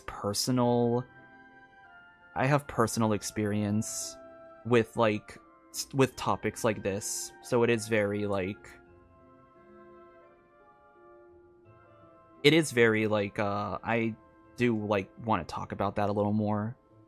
Your mask and artwork are already famous in the Collective of Plenty. People are constantly asking, who painted this? It's incredible work. If you ever visit our tribe, you can bet there'd be crowds of people swarming you and begging for your autograph. I'll definitely visit one day. I had no idea I had fans already. All in good time. We can talk more about that later. For now, I think you need to stay here and get some rest. Thanks, both of you. I'll make sure to rest properly. Oh, thank you. I really do appreciate the support. It is, like, it is really wonderful, like, that, like, as niche as my content might be, it's, like, I do still have, like, I guess I do still, like, strike a chord with some people in terms of, like, the video ideas that I have. Good. I'll stay here and keep you company for a while. The Traveler and I will keep training then. Might as well finish out the track.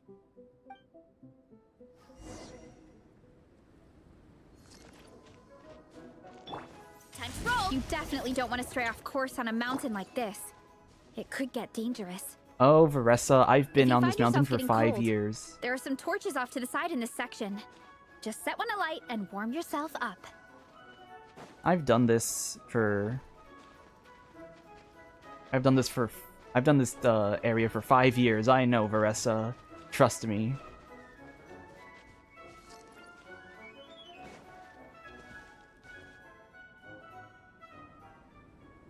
We made it to the relay point. Good job.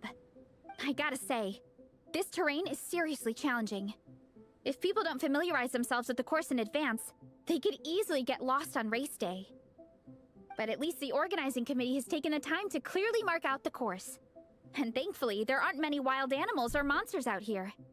People should be able to practice without incident. How are you feeling? Still got the energy to keep training? Girl, I fought a dragon. I fought multiple dragons. I got this. I still have got some gas in the tank. Awesome. Then let's get back to it. Whew. The next section looks even harder. Let's make sure to stay alert so we don't leave the course, and pace ourselves to protect our joints. That's what Coach Yan-san would say. Her advice is always spot on. This is the second section of the official race course. Watch out for signs so you stay on track. Hurry up, Grassa!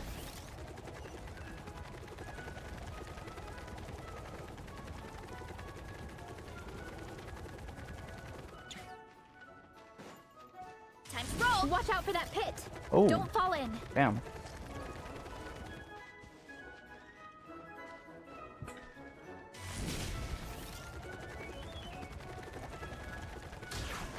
Wait, where am I going? Oh, I'm going up there. There's a gap here. If we jump down, it should shave off a lot of our race time. but it's a little risky. Gotta be careful not to sprain an ankle or it's game over.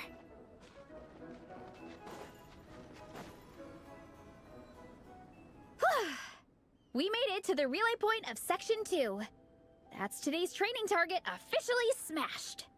We just need to check out Sections 3 and 4 of the course, but we can do that tomorrow.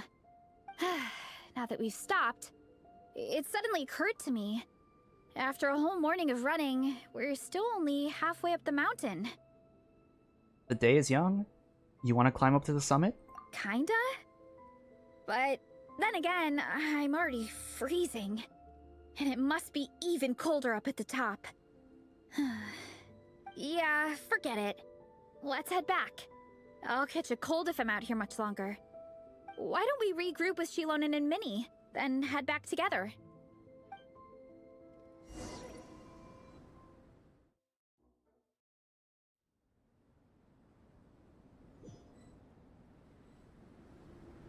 Hey, you two. We're back. 3, actually. Yigong came to join me and Minnie while you were out training. Yeah, I felt bad slacking off while everyone else was going the extra mile. Oh no. Sounds like the cold's getting to you. Alright, let's head back to camp so people can get some extra layers on. Wow, the time's really flown by. At this rate, I don't know if I'll have time for my nap before we hit the city for the afternoon. Chillonen's so real for that.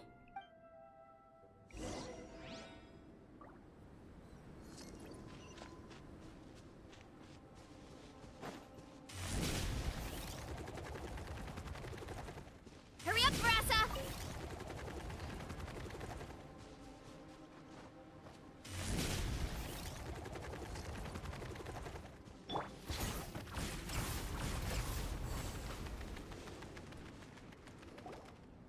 Well done on your training, everyone. Now we have some free time before this afternoon's activity. Did Eon-san glitch out and have the... Did the running sound, like, glitch out? As planned, we'll meet by the Knights of Favonius headquarters at 2 p.m. Will we get to go to the library? Will we? Will we? That's so funny that Eon-san's thing, like, glitched out so you can hear her, like, pitter-patter in the background. That's right! Excited? Yes! Me too. After days up here in the mountains, I'm looking forward to finally checking out the city. Great! In that case, see you all at 2 p.m. sharp for some well-earned fun. Yeah! That perked them up. Now that fun's on the agenda, they don't seem so tired anymore. Well, of course. It's important to relax and de-stress after training hard. And to eat. I am super hungry right now. Oh, whoops. Did I skip a dialogue? I hope it wasn't too long of a dialogue.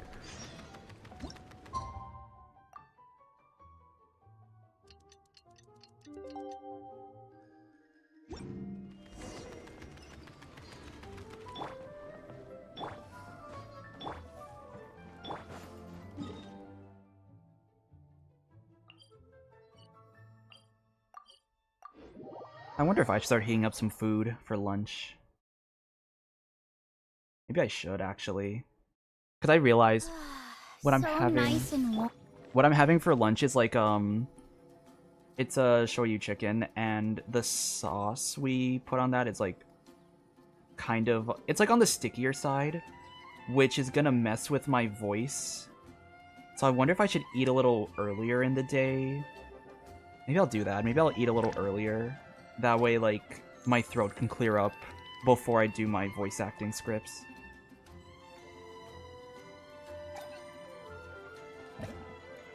I'm gonna go do that. I am feeling kind of hungry right now. Okay, we're gonna take another, like, little break while I heat up my food. So... Go relax, go to the bathroom, get some water, get some food, whatever you need to do. We will be back in maybe, like, I want to say... 5 minutes? Yeah, I'm gonna say 5 minutes, probably.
Okay.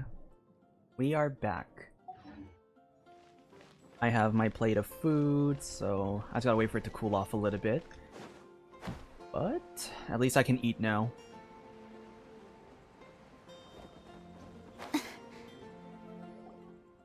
Okay, people, time to go.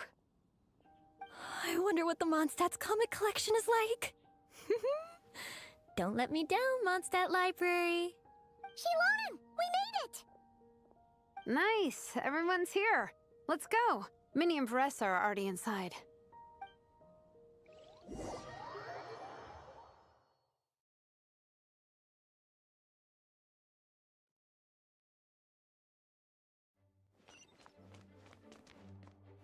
Ooh, we can talk to everybody, right?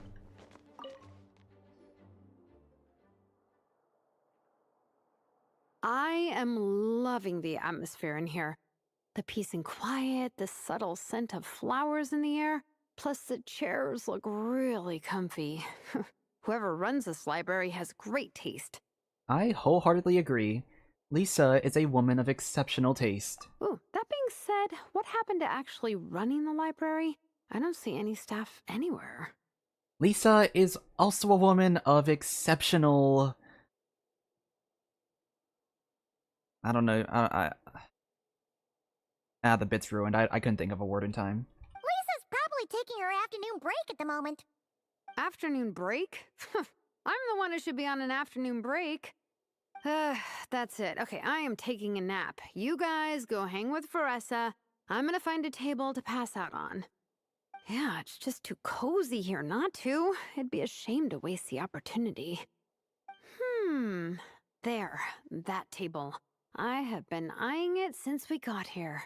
It has nap material written all over it. Does it though? That yawn is such... Oh my god. Once again, Shilonen's voice actor is one of the characters that I look to when it comes to like reference material for like subtle tone, tonal changes. She's really good at like doing these like natural voice things in her deliveries. Paimon has a funny feeling that Lisa would approve of Shilonen's commitment to afternoon naps. Oh my god.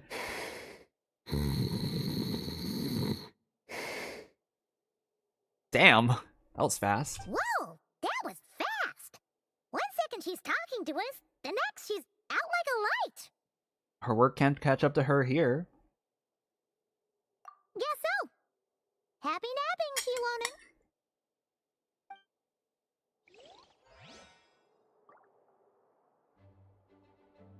I should look at this, I should look at her voice actors, like, her other, like, voice works. I'm kind of curious to see how she plays around with, like, other characters, that's why. Because I know Genshin, I think with Genshin, you can have, with the Genshin characters, you have a little more freedom to, like, I think you have a little more freedom to ad-lib stuff. So I'm curious to see if she has, like, the same kind of, like, the same types of deliveries for other projects that maybe don't have that luxury.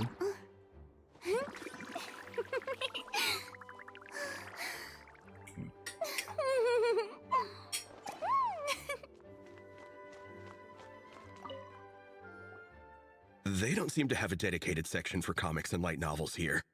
Everything from the Yai Publishing House is grouped under children and teens. Is there something wrong with that? Everything is wrong with that. Would you put the Soulblazer Saga on the same shelf as the Boar Princess? Hey, watch it. What have you got against the Boar Princess? Oh, sorry. I didn't mean it like that. To be fair, the Boar Princess is a pretty good read. I bought the whole set from the Wanwen Bookhouse. What are you reading, Yugon? The Soulblazer Saga Armored Assault Volume 1. Ah! The Soulblazer spinoff! Yep. This book was my first introduction to the Soulblazer universe. It abandons traditional modes of human combat, instead housing the heroes within giant armored mecha, each the size of the Jade Chamber. Oh my gosh. What? I feel like that's a bit of a... I feel like that's a bit of a, a bit of a jump in, like, genre. And since it isn't canon, it's free to delve into territory that the original series can't explore, like aerial combat. It goes pretty hard. I mean, I guess it's not canon, so I guess it makes sense.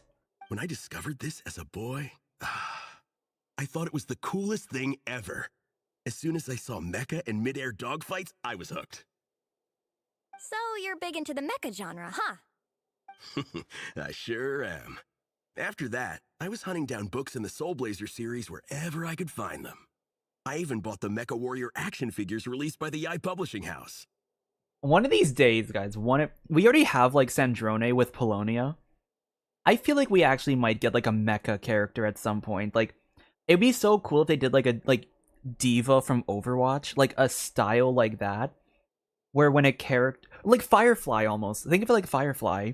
Imagine, like, you have, like, regular combat mode where it's, like, regular Firefly in Genshin would be, like, you know, her usual self. But then, like, when she enters, like, a skill or burst state, she goes into, like, the Sam mecha.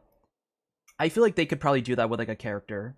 Or, like, maybe not Firefly specifically, but, like kind of like that's how they do, like, a mecha character.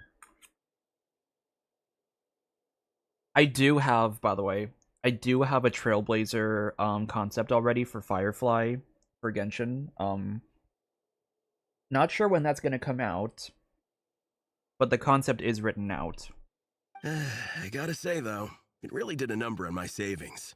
Those action figures are so expensive and there are so many to collect. Yep, that's how it goes. Seems like every other day there's a Soulblazer reprint, collector's edition, spin-off series, sequel. Yeah, the thing is, Let's hope the the dialogue. publisher knows exactly what they're doing. They keep milking their cash cow for all it's worth, because chumps like me fall for it every single time. You know, at least he's self-aware. We love a self-aware man. Me too. We also love a self-aware woman.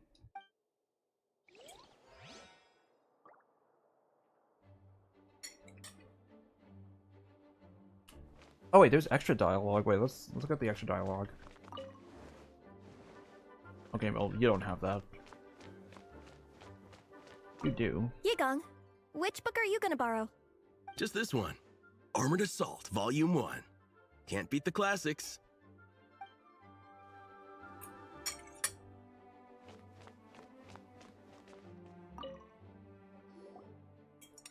I'm surprised Miss Musk isn't here today. I always see her by the linguistics section.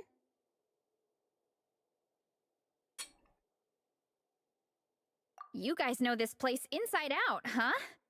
Even down to the regulars. That's impressive. Of course, the library is my secret base. I know which books are on what shelves, who the regular customers are, even what brand of tea Lisa uses for her afternoon drink. Damn. This chair is the same one I was sitting in when I first read through the Soulblazer saga. And anytime I want to write letters to my friends in the Legion, this is where I come. I just feel so comfortable here. Miss Lisa is really friendly. She's shared some of her snacks with me before. Wow, amazing!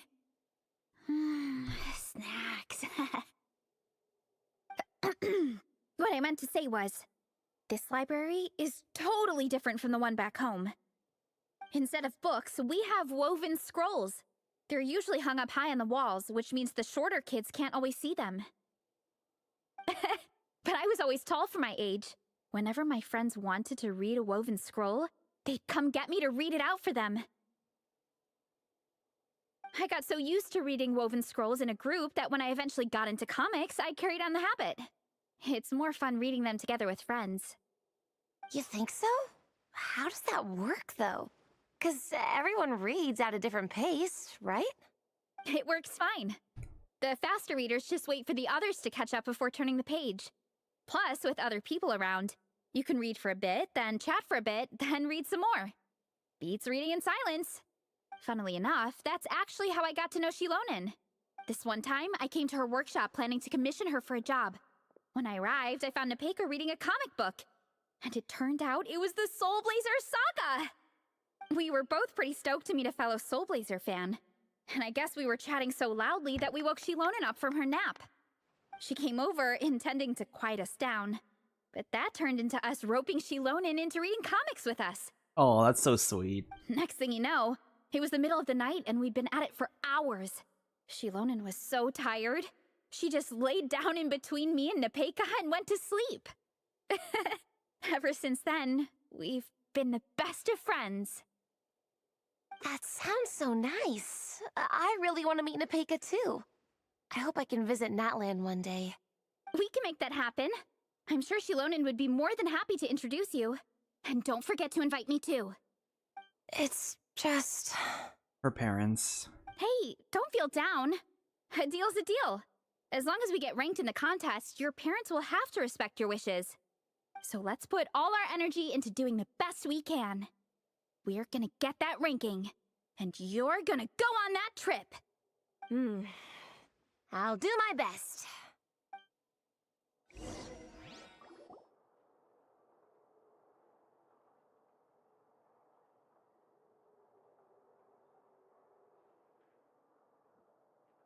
My.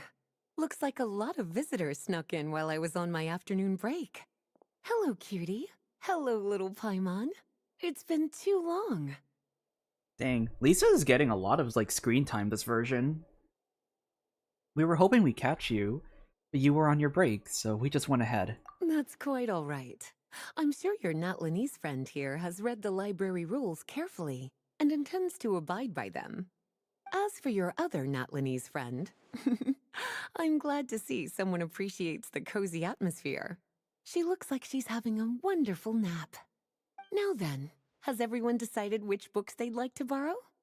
Yes, ma'am. I'd like to borrow this copy of Armored Assault. And I'll take this one. Vera's Melancholy. Minnie recommended it. No problem. What about your, leopard friend? Did she want to borrow a book? Huh? How, borrow a book? Oh, no need. Thanks. This one was great, but I won't be checking it out. Let's see. Along with Divinity. You have very good taste in books. If Shalonen's next line is like... It's like, her next line's like, oh, no, I mean, this one was great as a pillow, not a... I didn't read anything. I was using it as a pillow.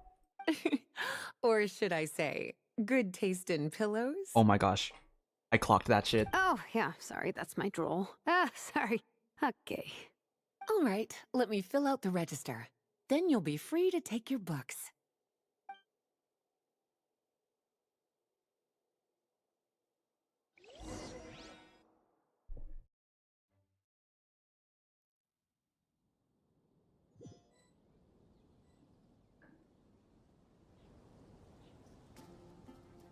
My appetite is insatiable today. Must be because of all the exercise. Marissa, your appetite is always insatiable. Yeah, I bet everyone's getting hungry by now. We did push it pretty hard this morning. Plus, the organizing committee had a load of supplies to distribute today. Stuff to keep people warm. I'm ravenous after moving all those boxes. Minnie, you're a local. Any recommendations on where to get a late lunch? Oh, oops. How about Good Hunter? Their steaks are really good. Oh, I am so down. I'm craving a plate full of meat right now. Yigong, don't tell me you caught a cold again. Sounds like we should get some hot soup for the table. Come on, let's go.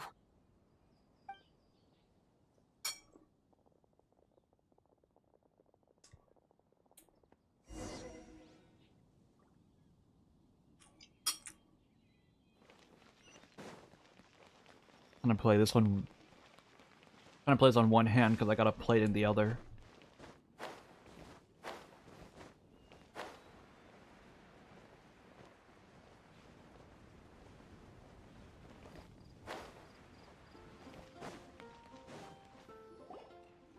Everyone loves Good Hunter. My family eats here all the time. It's a little small, though. We'll probably have to split the group across 2 tables. Ah, bummer. Well, never mind. We've done plenty of group activities recently. It won't kill us to split up just this once.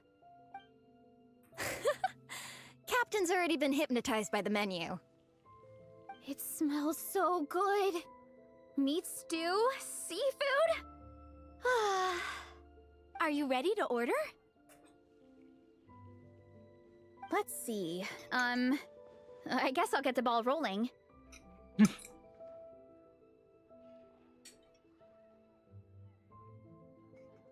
28 cheeseburgers, 28 hamburgers, 28 fries, 10 milkshakes. Let's start with 30 plates each of tea brick pancakes and flaming red bolognese, 7 bowls of calorie seafood soup, and 30 meat nados. As for appetizers, 12 apple roly-polies and 12 sautéed matsutake. Don't want to overdo it. Don't want to overdo it, she says. Anyone else want to add something? Or we could just start there and add stuff later. We can always order more if we needed. Looks like Varessa's appetite is as crazy as ever. Thanks, Sarah. That'll do for now. Are you sure it's not too much? I think we should be asking, is it enough? Oh, I promise you, none of it will go to waste. If you say so. Well then, I guess I better get cooking. Nothing beats eating a nice big meal when you're hungry for it. As someone whose part-time job is in, like, food and drink service, if Varessa ever came while I was working and ordered, like... Because here's the thing, I work at like a boba shop, and we do serve some food, but food's not like our main... Like, food's not like our main thing. It is mostly a drink service. So when people do order food, most of us get kind of annoyed because we're always like, why do we, like, we're always like, why do you have to order food in a boba shop? Like, come on. And so I feel like if Varessa ever came in ordering food, I would absolutely just...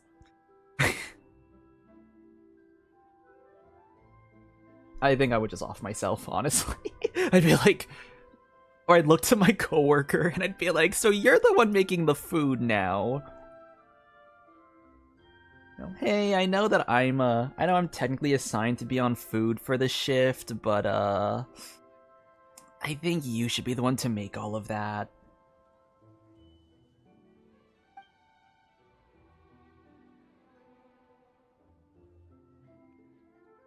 I'm so scared to see what the... No matter how many times I witness it, the Varessa versus food show never ceases to amaze me. You gotta hand it to the collective of plenty. They can pack it away, and they can pack a punch. Well, you gotta eat so you have enough energy for training. And as Fiatena once said, even a beast of the abyss knows that being a picky eater is an unpardonable sin.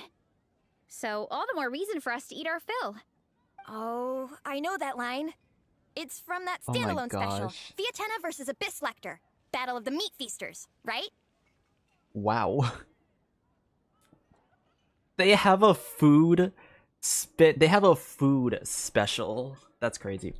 Really plumbing the depths of obscurity here. Don't underestimate a hardcore fan. I know every line in the Soulblazer saga. No matter where in the Soulblazer universe it comes from.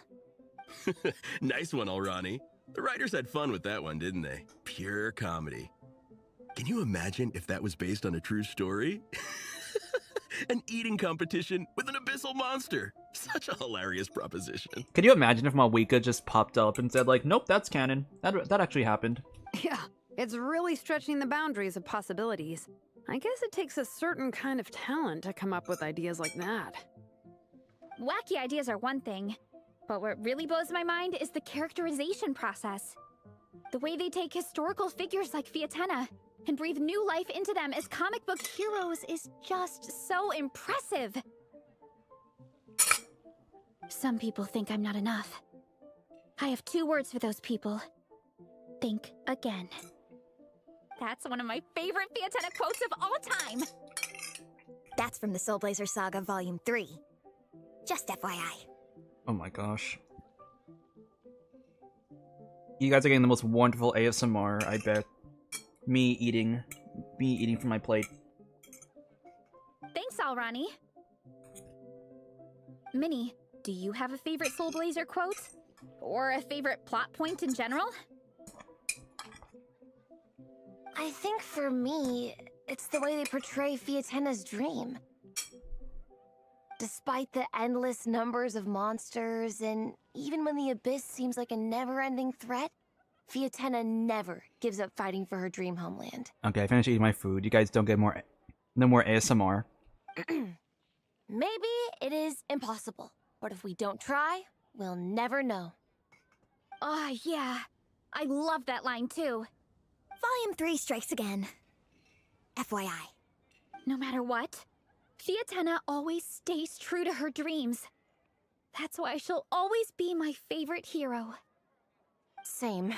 But when I look at my own life, I wonder, will I ever have that same kind of tireless dedication? Following your dreams is so hard sometimes. I feel like I'm giving everything I have to give, but everyone around me is telling me, give up. It's not realistic. I don't know. Honestly, I'm not even that good of an artist. I'm never quite happy with my work. No, don't say that. That's just the perfectionist in you talking. Sometimes I get to thinking that I should just pack my pens and paper away and be done with it. Maybe life would be easier that way. But would it be happier that way? But I've tried that before too. And it's never long before I start to miss it. I'll be at the grocery store buying some cured meat or at home doing some chores, and I'll suddenly find myself thinking, I miss my art. Well, let me guess. It always ends up with you digging out your art supplies and giving it another try. Yeah, it's turning into a bit of a cycle, honestly.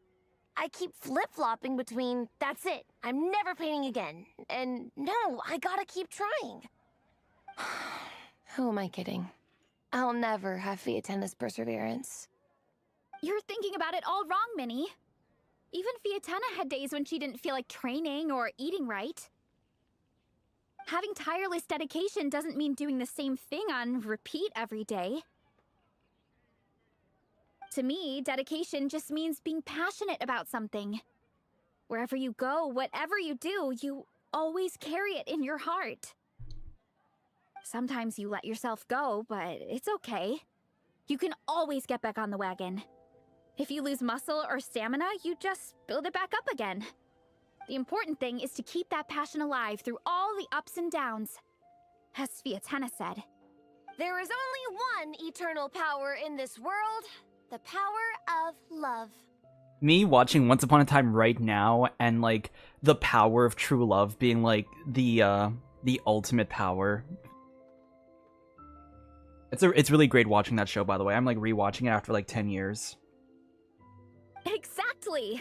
From Volume 6, when Fiatenna delivers the crushing blow to her enemies. You see? The important lessons stay with you. Yeah. And they always will. Here's to your dreams, and here's to your passion. Wait a sec! Baressa? When did you clear all those plates? Buckets, more like. While everyone was talking. I guess Fiatenna put me in the mood for a meat feast. No fair! Come on, everyone, eat! We need to catch up!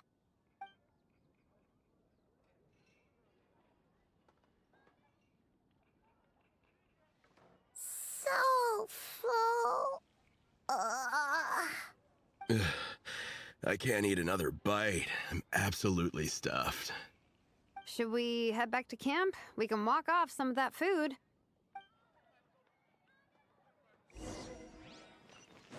Take a walk outside Mondstadt.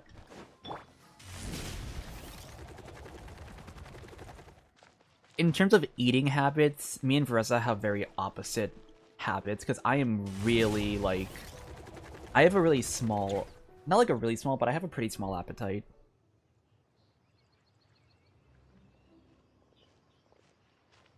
There's no more group activities today.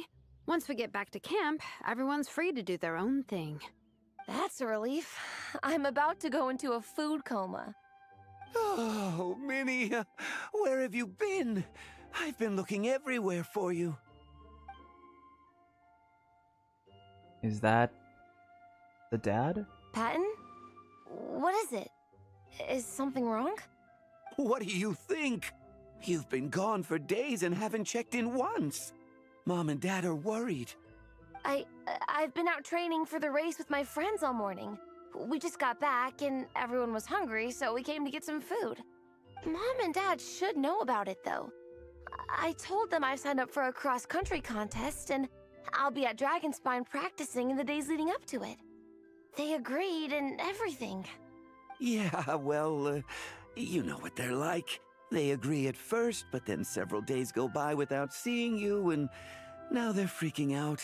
It's always that way. Aww. Oh! So, Patton from the tavern is your brother? Are these the friends you were telling me about?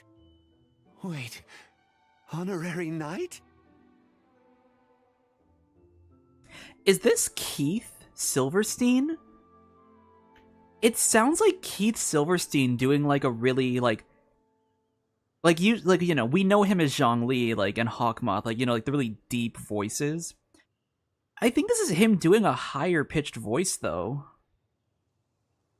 Hey everyone, I'm Minnie's much older brother. That's Keith. That is Keith Silverstein right there. I know that voice. I know that fucking voice. When did you make friends with the honorary knight, Minnie? Whew, you kept that one quiet. Oh, well, the honorary knight just sort of showed up for the pre-race training. I never had the chance to tell you guys. Thanks for taking care of Minnie, everyone.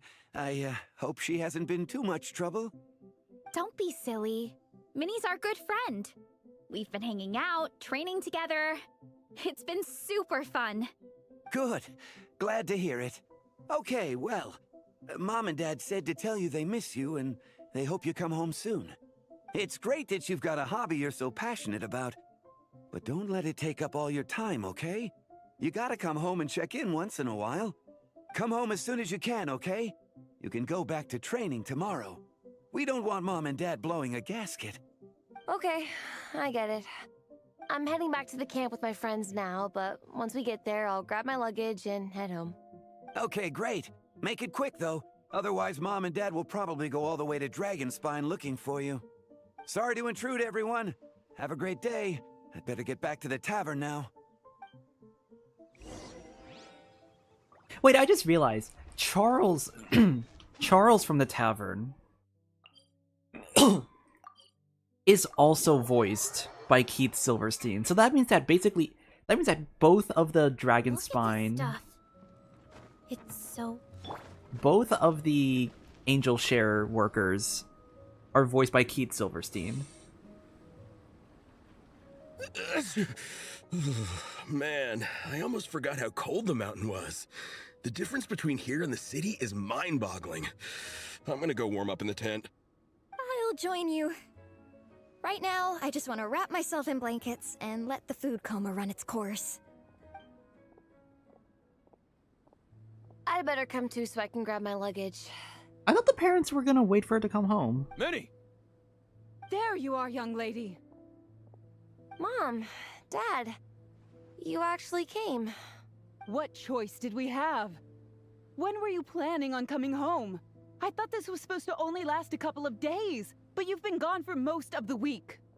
I never said a couple of days. I said several days. You did. I remember that. But we also agreed that she'd be out during the days and come back home every night. Come on, it's time to go. Okay, I'll just let my friends know. Hey guys, I won't be staying in the camp tonight. See you tomorrow for training. I'm sorry. Tomorrow as well. This is all getting to be a bit too much, Minnie. You've been out here for days on end. Don't you think you've had your fun? Besides, you're not built for this cold weather. This is hard to watch. Remember that dreadful fever you had as a child? It took the better part of a week to clear up. Your mother and I worried ourselves half to death about you. What? Hello, sir. I'm Minnie's friend, Veressa. Ah, Veressa. How do you do? I believe Minnie's mentioned you before. Thank you for keeping her company out here. Sorry, I would have brought a welcome gift if I'd known. This is hard to watch because it's a very realistic portrayal of, like, it's very realistic in how this scene is playing out. Because we are not, you can see, like, the very subtle shifts between, like, it's, like, very subtle with, like, the tough love aspect of it. So you see that they do care, but they are still very hard on her. And so it's like, you can't, like, I guess, you can't easily villainize the parents. Because you can, I feel like anyone with half a brain knows, like, they're not evil people. Like, you can tell that they just care about their daughter. You can tell they're just overprotective. And so it's one of those, like, it's like a scenario that's like, it's uncomfortable to like, to watch. Because it's like, no one's really in the wrong anywhere. Welcome gift? No, there's no need for that. I just wanted to say, this contest, it really means a lot to Minnie. We've been training together in preparation for it. Minnie's taking the training really seriously.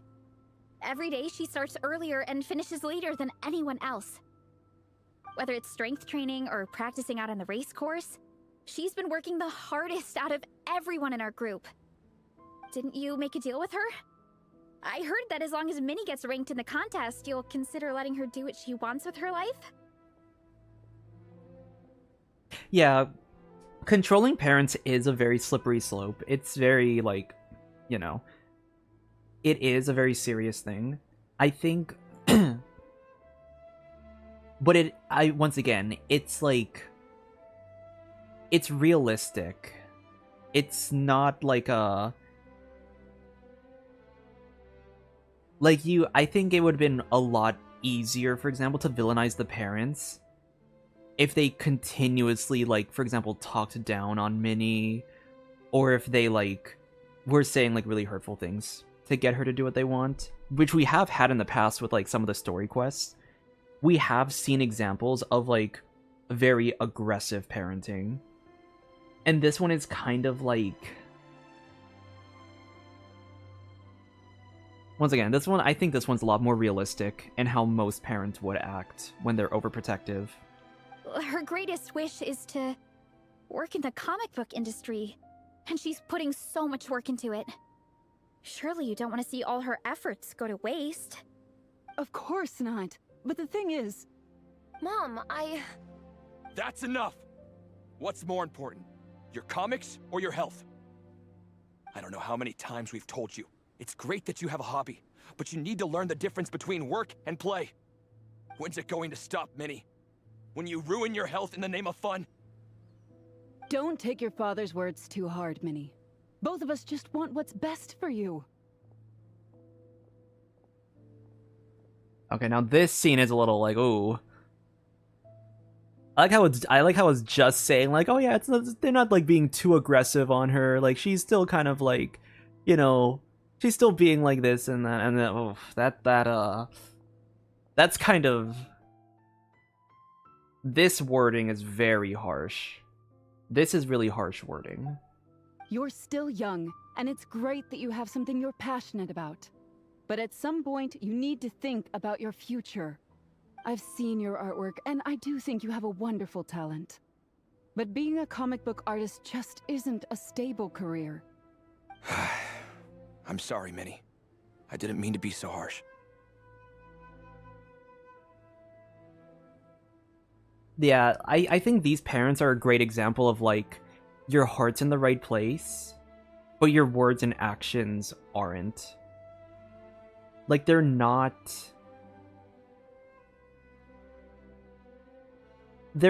conveying their message in a way that's, like, I want to say reasonable. Like, it's not a reasonable way to convey the message. I know how much effort you're putting into this. We both do. We really admire your determination. You're our daughter. And we love you so much. But surely you can appreciate where we're coming from. Dreams are great, but at the end of the day, they don't put food on the table. Mom, Dad, can we please continue this in private? Yes, of course. Let's move over there.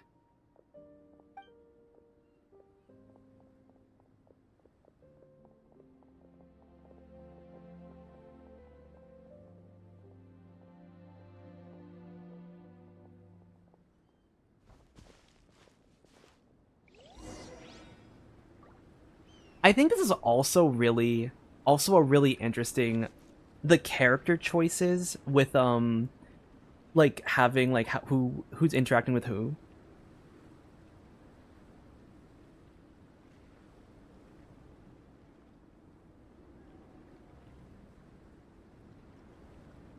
I think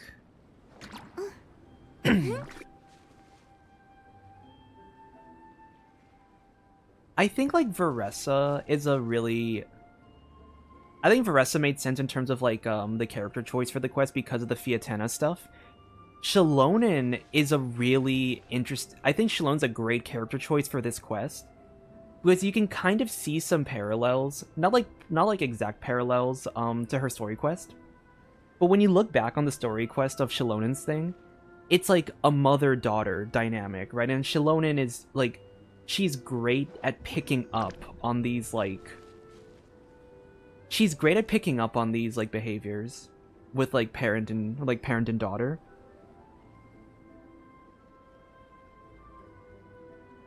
Like obviously the scenarios are very different because this isn't a scenario of like, you know, the mom kidnapped the daughter or whatever. Like it's not that scenario happening all over again. But I think it's interesting that Shilonen's here in this quest. Are a must for the well-mannered. Because you can kind of like see like she's you have like parallels to her story quest because she's picking up on these like behaviors and details. And I think that's really great that they brought her in for the quest.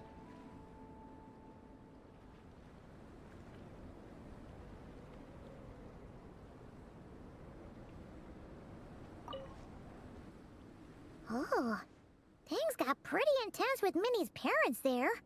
Even Paimon didn't dare to interrupt. Yeah, I kind of wanted to speak up on Minnie's behalf again, but I didn't even know how to butt in. I mean, it sounded like their hearts are in the right place. They said they have her best interests in mind, expressed concern for her health, tried to comfort her, but the whole thing still just felt kind of off to me. I can't quite pinpoint what it was, though. What about your parents, Veressa? Have they always supported you? I mean, whether I'm training, eating, or heading to bed for a nap, they're all smiles.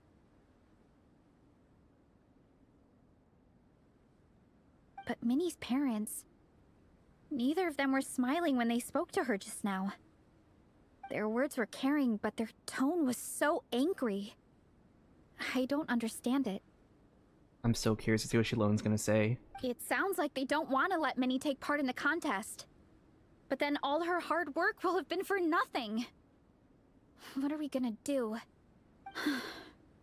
I'm supposed to be Minnie's captain, but I feel powerless to help her. I wasn't expecting the Pekka's gift for Minnie to come in handy so soon. I was planning to save it as a final surprise before we leave, but under the circumstances, it would be silly not to use it now. You got a plan, Shilonen? How do we fix this? I can't put smiles on her parents' faces, but I think I can make sure Minnie gets to participate in the contest.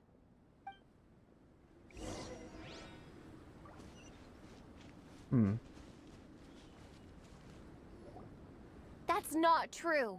I promise, I would never. Well, in that case, we can discuss this more back home. Sorry to interrupt, but there's something I'd like to discuss with the two of you. You must be Vice Captain Shilonen. Minnie's mentioned you before. Is something the matter? If it's about the competition, don't worry. We'll let Minnie take part. But as we've just informed her, this will be her last time. We don't want her wasting any more time on worthless pursuits. Gotcha. Look, I don't mean to interfere with your family business, but Minnie's a part of our team. I have to make sure everyone's in the right frame of mind to compete. And I can't help but feel that her conversation with you was a little demotivating. I'm concerned it's going to impact her performance on race day. I also don't think you're really validating her efforts when you brand something your daughter is passionate about as wasting time. Like I said, not trying to intrude on your family business or anything, but I thought you should know that a student of mine back home simply adores Minnie's artwork. She's not here to speak for herself, but as her teacher, I felt like I should pass along the message. I agree that Minnie has artistic talent, but I stand by what I said earlier. Hobbies are hobbies. Work is work. A couple of fans isn't going to get you anywhere in life. Yeah, about that. Take a look at this letter.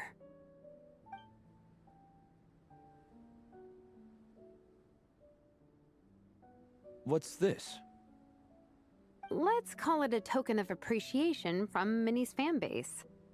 They wanted to write one letter each, but I told them I couldn't take a whole sack of mail on a long-distance trip.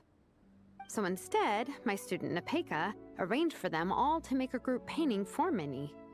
In the end, so many people participated that it was pretty much one brushstroke per person. Nepeka's so thoughtful.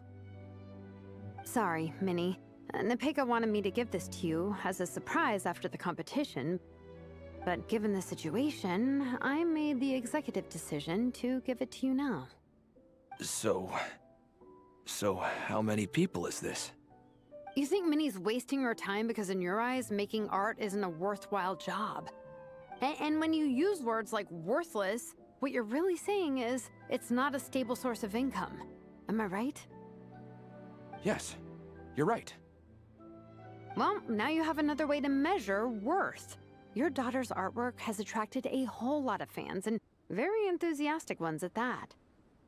Since arriving in Mondstadt, I've learned that being a bard is seen as a very respectable profession here. Let's imagine Minnie was a bard for a second. Instead of drawings and paintings, she'd produce poetry and songs. Instead of fans, she'd have an audience. Would you still be inclined to stop her from being creative? Would lyrics and music be just as much of a waste of time? I take your point, but there's still the issue of her health. Sorry, let me butt in real quick. You know, Minnie's not nearly as fragile as you think. I'm not just saying that either.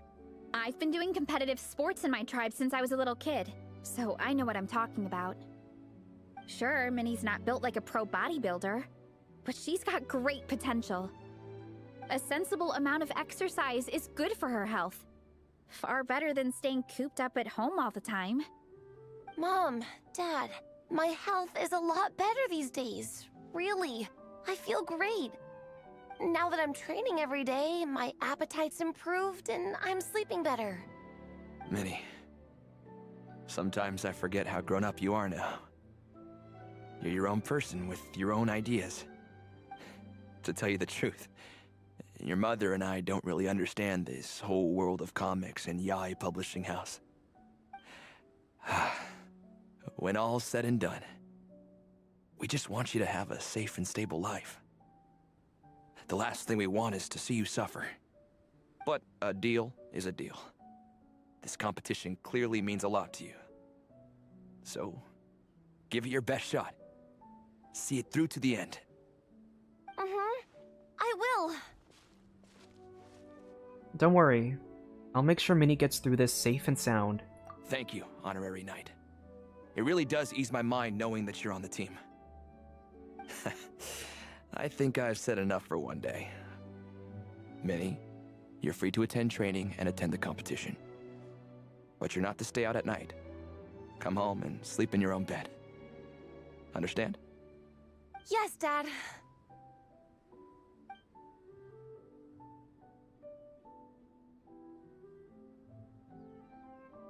Whew.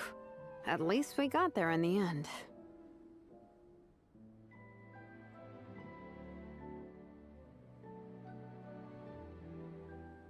I'm like, really, like, that was a scene. That was a really, wow.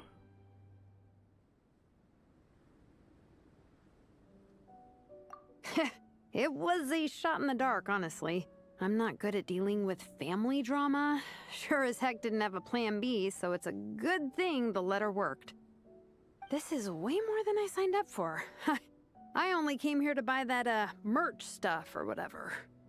Even though it wasn't what you signed up for, you really rose to the occasion. No, you think?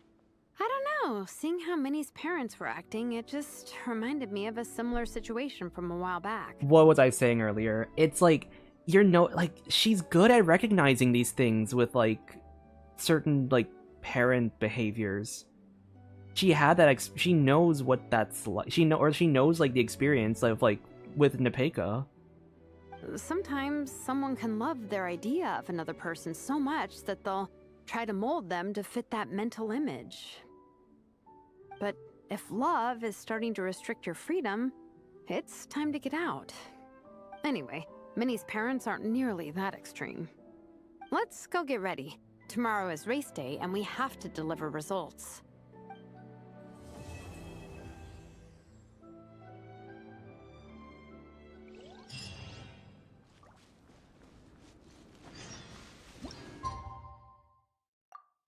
Once again, I think that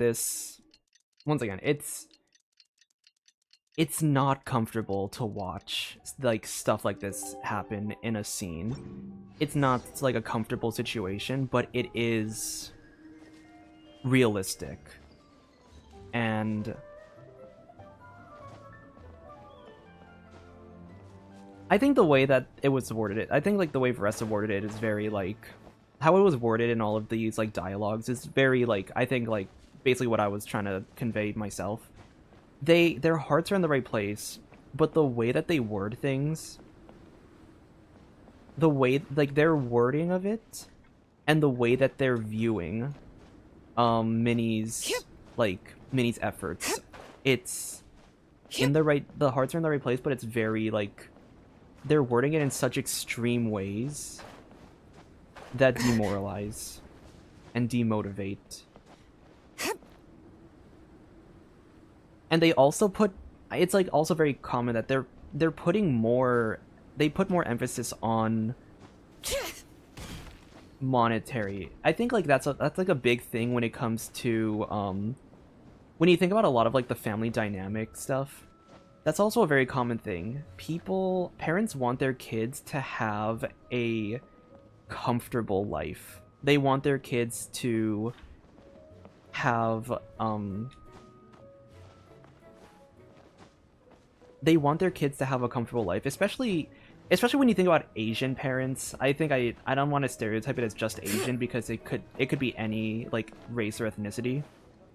But especially if parents did not have a comfortable life for themselves, they want to ensure that their kids have a comfortable life. But I think a lot of parents get to a point where they get too focused on, like, the aspect of, like, comfort and stability that they start to disregard emotional aspects like happiness, happiness, passion, work-life balance.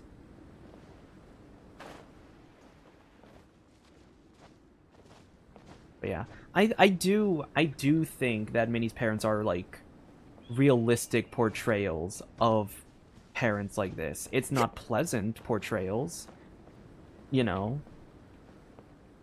definitely did not sugarcoat the portrayal, but I think they were very realistic with it.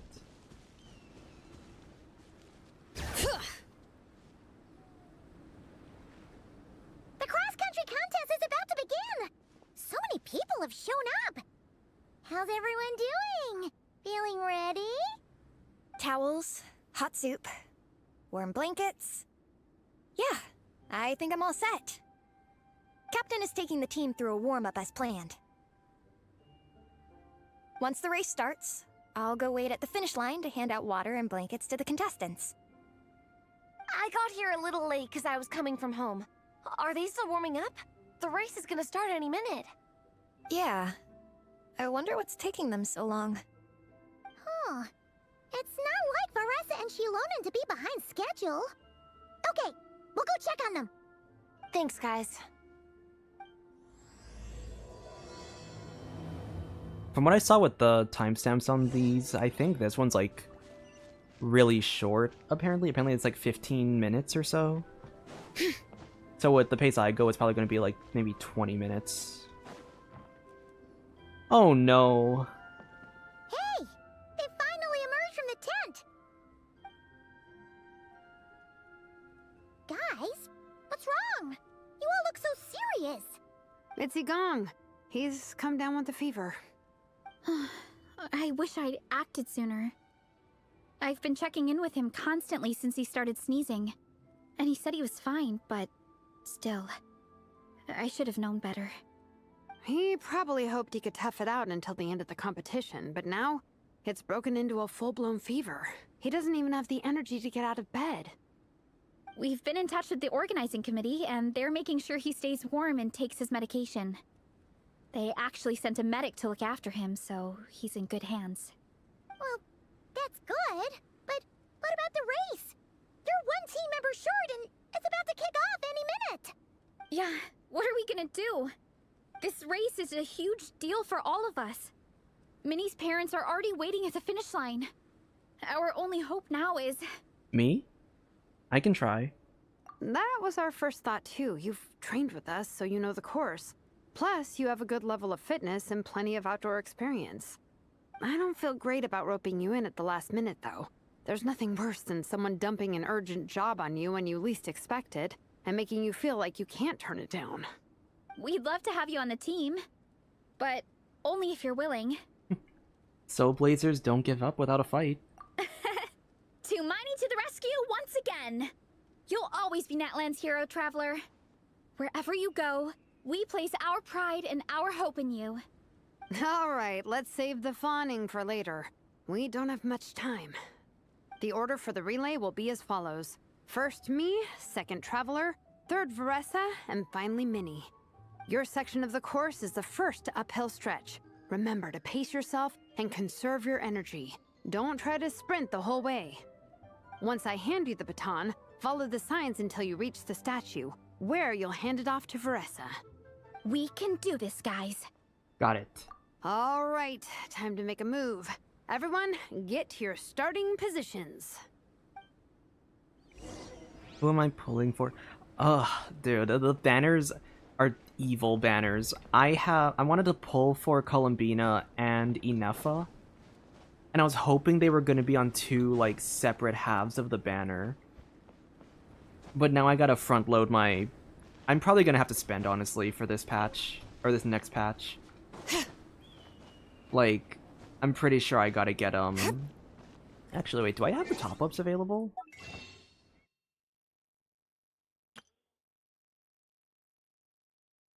I didn't get the top-up yet for, the $100 and the $50 one, so I guess I could top up with those, but I don't think I have enough for... I'm definitely not gonna have enough for both Columbina and Inefa. And if I end up losing my 50-50 on one of them, I'm already kind of fucked. So hopefully I get my, like an early, hopefully I get an early, like early and I win 50-50 so I don't waste too much money.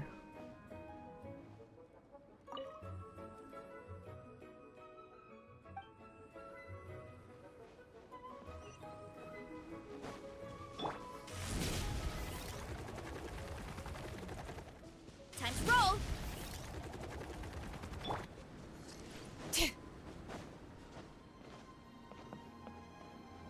What the?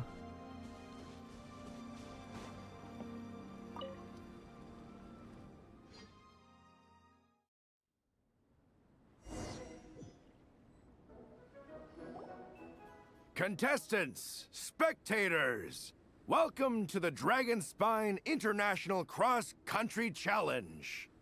My name is Draff, and I'll be serving as referee for today's proceedings by appointment of the organizing committee. Let me start by saying, I wish all our teams the best of luck, and I look forward to a day of new personal bests, fantastic results, and of course, playing by the rules. I'm also obliged to remind everyone how important it is to remain within the bounds of the official race zone. The terrain on Dragonspine is hazardous, and the last thing we want is anyone getting injured, or worse. The organizing committee has taken steps to remove all hazards from the race course, but the rest of the mountain remains a danger zone. Contestants, if you find yourselves unable to complete the race due to injury, illness, or other reasons, please step to the side of the track. A member of the organizing committee will come to your assistance and deliver first aid if necessary. Captain, where's Gong? The race is about to start. I'm afraid Gong came down with a fever. He's sleeping it off at the moment. Sorry, Minnie. He's not going to be taking part today. What? But that means... Don't worry, I got this. I'll run Yigong's section. The Traveler won't let you down, Minnie. He's a pro at this stuff.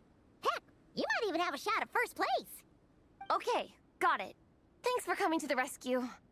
And now, it gives me great pleasure to welcome the cross-country relay teams. From Sumeru, the Sand Blasters. From Inazuma, Lightning Strike. From Liyue, the Sunset Squadron. And from Fontaine, the Frostbite Friends. I thought Fontaine wasn't participating in this. Next, we have the Adventurer contingent. Dragonspine must be scaled. And coming all the way from Springvale, the Mild Hunt. Mild Hunt. Last, but by no means least, we have a team that brings together contestants from all over Teyvat. The Soulblazers.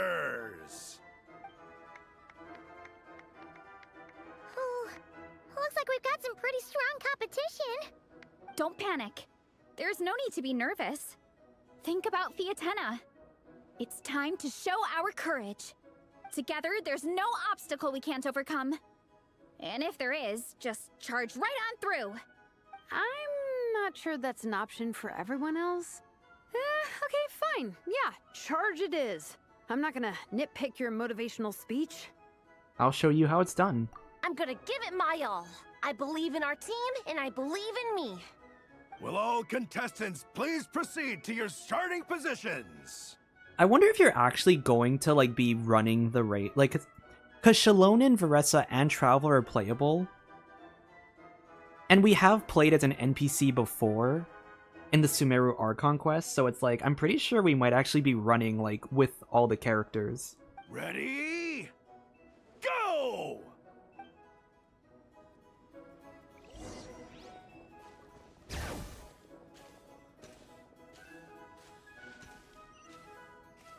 You can do it! Ugh, yikes. It's even colder today. Just my luck. Oh shit, they're catching up. Boost your stamina here!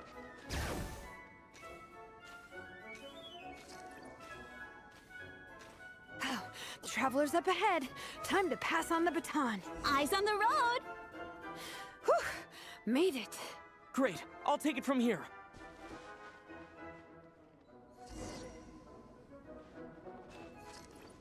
I don't have any Night Soul section is abilities. uphill all the way. I gotta remember to pace myself. Nah, no need to pace yourself when you have the freaking stamina. You're killing it! The stamina balls. Keep going!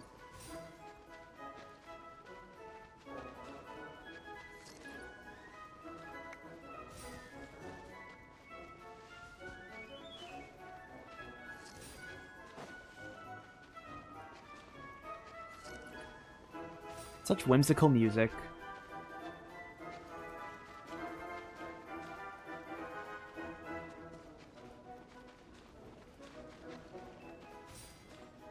There's the statue! Veressa's waiting. Come on. Almost there. Veressa, I did it. Thanks. My time to shine. No time for a detour. Just gonna jump on down through the gap. Where am I going? Wait, where am I going?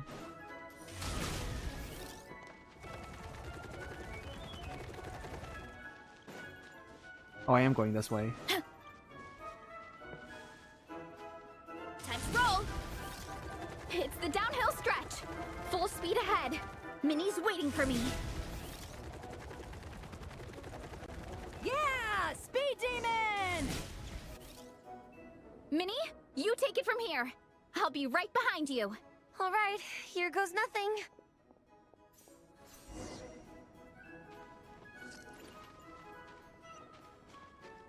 No, why didn't they let us play as Minnie?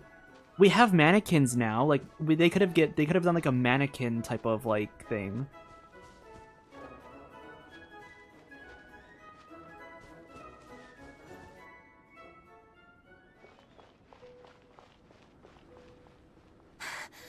Monsters!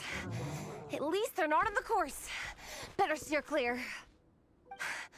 Oh, everyone's waiting for me by the side of the course. I'm coming, guys. I can't do it. I'm out of steam. I can barely see. Oh no. Wait, is this the right way? Shoot! I've gone off course! No, no, no! Stay back! Uh-oh. Help! Oh no. It's fine. I'll keep going. I gotta get a good ranking. I don't want to drag this team down. But health and safety come first. I believe in you, Minnie. I do too. Let me help you. I know I should keep going, but I'm sorry. I can't ignore this. Quick! Over here! Someone's injured. We have to help them. Vressa! Traveler! On it. Minnie, get the injured person to the finish line. We'll handle the rest. That's so What sweet. happened? Someone got injured? Amber, we got a situation. Roger that. On it! Let's chase this menace out of here! Traveler, together!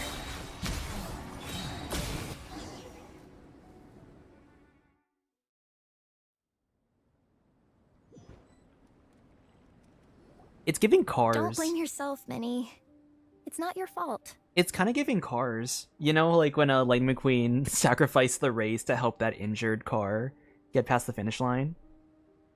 You did great, Minnie. Ollie Gong, don't force yourself to speak if you're not up to it. Honestly, I'm amazed you even made it here to watch. How did the end of the race go? Are you okay? Traveler?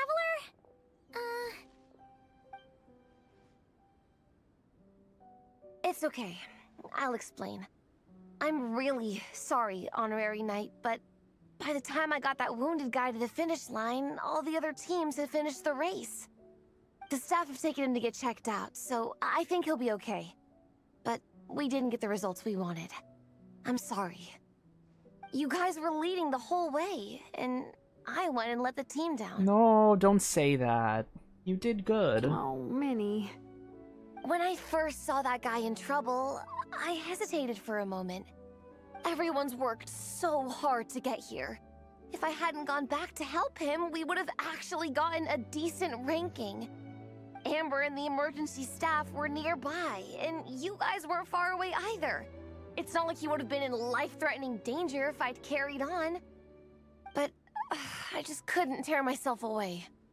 It's okay, Minnie. We understand. How could any of us turn a blind eye to a person in need? Wherever the Soulblazer treads, help is always at hand. Wait, where's that line from? She made it herself? My brain just came up with it on the spot. Thanks, Captain. Minnie! Thank goodness you're okay. I was so worried. Minnie! You could have put your life at risk. Please, don't ever scare us like that again. I'm sorry. Minor incident ended up dashing your hopes of victory. It sucks, but that's life sometimes. You bust a gut, and still end up with nothing to show for it. But nothing is wasted. Everyone had fun along the way, and seeds planted today may still bear fruit tomorrow. Minnie still looks a little frustrated, but she'll get through it. Minnie, are you alright? Are you hurt at all? Oh, hi, Ref. No, I'm not hurt. I'm all good. It's you. Hello. I'm Kenzo from Team Lightning Strike. Because of your help, I escaped with no major injuries. I can't thank you enough. Team Lightning Strike has had a discussion with the organizing committee. Minnie's actions in helping her fellow contestant are commendable. The organizing committee are all in agreement that were it not for this incident, Team Soulblazers would have ranked much higher in the race. As things stand, Team Soulblazers did not rank highly enough to receive medals. However, we believe that you still deserve recognition for your performance.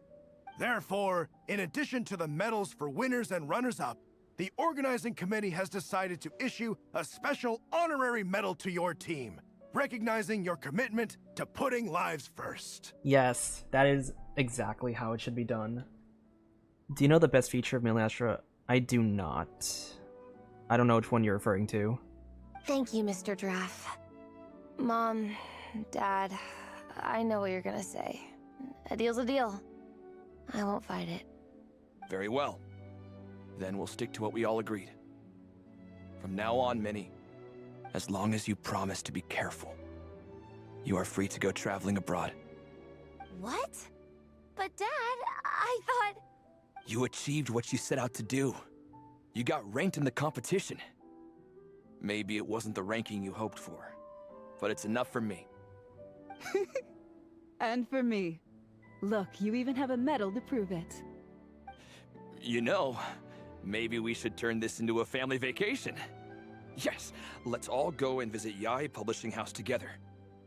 After hearing so much about your favorite comic books, I'd love to find out if they have anything suitable for older folks like me and your mother. Amazing! Hey, Minnie, this is a great start. You have no idea how happy this makes me. This is a moment to remember. I think it calls for a photograph. Good call. All right, group photo. Oh, let's pose like Fiatena and Mawika. From Volume 2, where they go into battle together for the first time.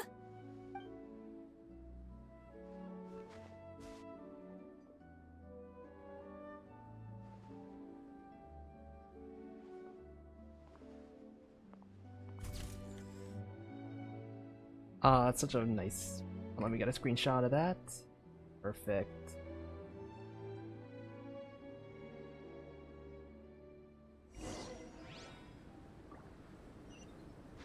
This was a good story. This was a really good story. I think I've been, I don't think I'm gonna have anything too much to say after the quest, because I feel like I've been saying my stuff during it. But I love how they... Well, we weren't the winning team or the runners-up. But one way or another, we still came away with medals. I'm sorry. I picked the worst time to get sick, didn't I? Don't even think about that, Igong. Just focus on getting better. It's a shame we didn't all get to compete together. But at least we got a group photo. If anyone has regrets, I say we come back next time and go for gold. I'll be back. Take it easy, Igong. Next time, you can start by not getting ill. Captain, I think I'll join you for training next time just in case. That way, I can fill in if someone has to drop out at the last minute. It's decided then. The Soulblazers will return for the next cross-country challenge. I'll be there. It's a deal.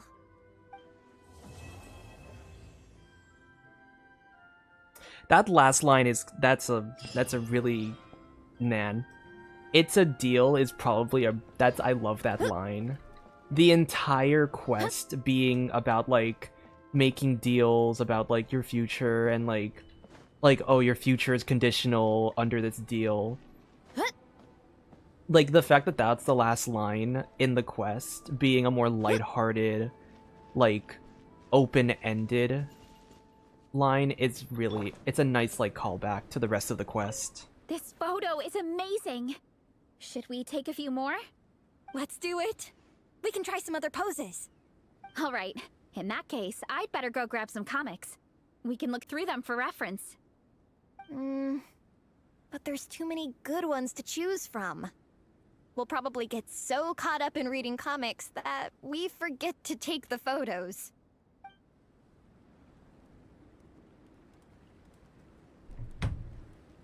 Let's see, where are the others at? I'm gonna do the minigame quests later, because I need to go rest after this. Are...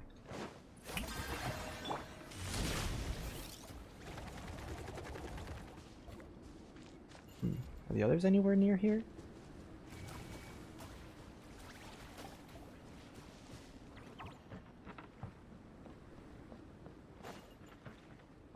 Running late again. Gotta steer clear of other people. On to the others. Well, that's not the only set of people, right?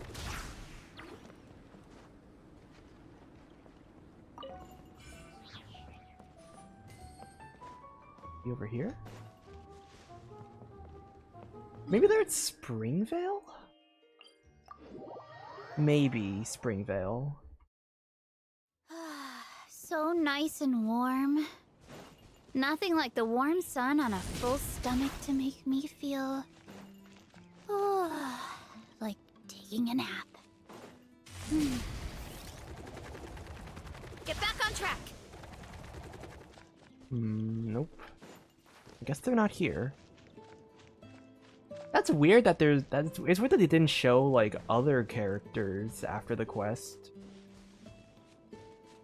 Maybe they're somewhere else in Dragonspine, but I can't find them right now. What? But yeah. Overall, once again, this quest is really, like... Overall, this quest was really good. I like the story. The story was really... I think, once again, the story was really realistic. It's...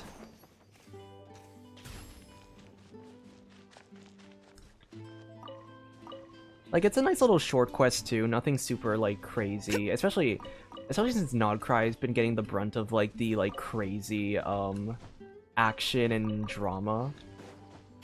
It's always nice getting a quest that's more, like, grounded in reality.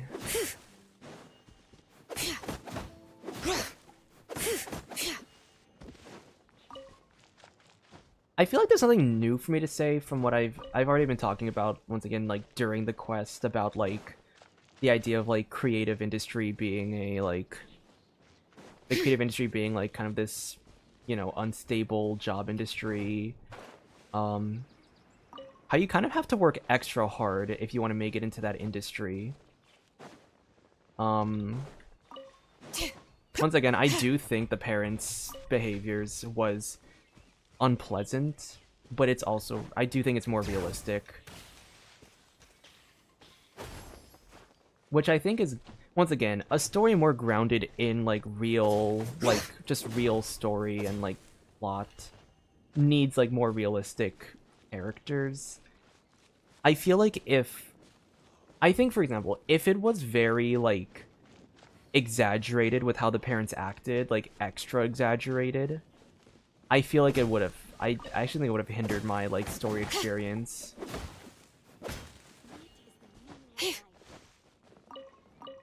That's kind of honest, that's how, like, controlling parents can be. They're very, like, when their hearts are in the right place, but they are very, like, they're very tough love on their kids. They're not going to be outright insulting, you know? They're not going to be outright insulting to their kid, because that's their kid. they do use a lot more, like, I want to say, like, more subtle wording. Maybe subtle, maybe it's just more, like, indirect, but they can still be very hurtful, but you're never gonna hear, like, not like never, but you're rarely gonna hear an overprotective and controlling parent say something that's just, like, outright mean. So I do think they did really well with, like, the wording choices of the parents in that first scene. I think it's, like, it's realistic. It's a realistic way of, like, showing that you can still, like, be hurtful to someone you love. I do hope we get to see more of, I hope we get to see more of, Time to roll. what was it? I hope we get to see more of, Minnie in the future. I think she had a really... Hold on. Shower me with faster. Hold on a second. Anyway, as I was saying. She had a really good story, so I really hope that they, like... I really hope they, like, showcase more of that, more of her character in the future. I love the callbacks we've been getting from other quests, too. The Shalonen callbacks were really, really nice. Because that was, like, one of my favorite story quests of all time.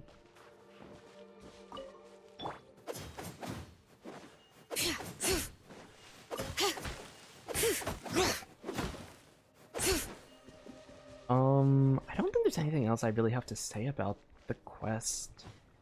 I think that is everything I have on it. Let's see. I am feeling tired right now, and I do want to rest up a little before I start working on my other stuff today, so probably gonna just cut the stream here. I might stream later tonight on Twitch, depending on what game my friends are playing. I might just join them on a stream collab. So I'll see how that goes. Might stream. But yeah, that's gonna do it for the stream. So thank you to everyone who is here watching and chatting. Thank you to everyone who's here lurking in the chat. And thank you to everyone who is watching the VOD. All of your support is very much appreciated. What is it? We are in, like, special program update week, so later tonight, I want to say maybe 6 hours. If I stream, it will be like around 6 hours. But that's a maybe. That's really dependent on what game we play and whatever game we play and whatever, like, if I feel like actually streaming it, because I might just be in a mood to play but not stream. If you haven't already, check out my newest video. I go a little more in depth with the regular lunar crystallized reaction about how it works, how it changed some of our current characters and gear, and how it improves some older characters. Next week's video will be the standard like upcoming weapons and artifacts that we're getting next version, and we'll have a more in-depth analysis on those. And the week after that, I'm kind of expecting we're not getting a new video next week, because that's gonna be like quest week, and I'm gonna be spending a lot more time streaming to play the Archon quests. But that's what you can expect for the upcoming weeks. And of course I'll probably do like usual like Twitch streams for fun, so you can also be on the lookout for that as well. But with that being said, thank you all so much for watching, and I will see you guys next time. Bye! How can I help you?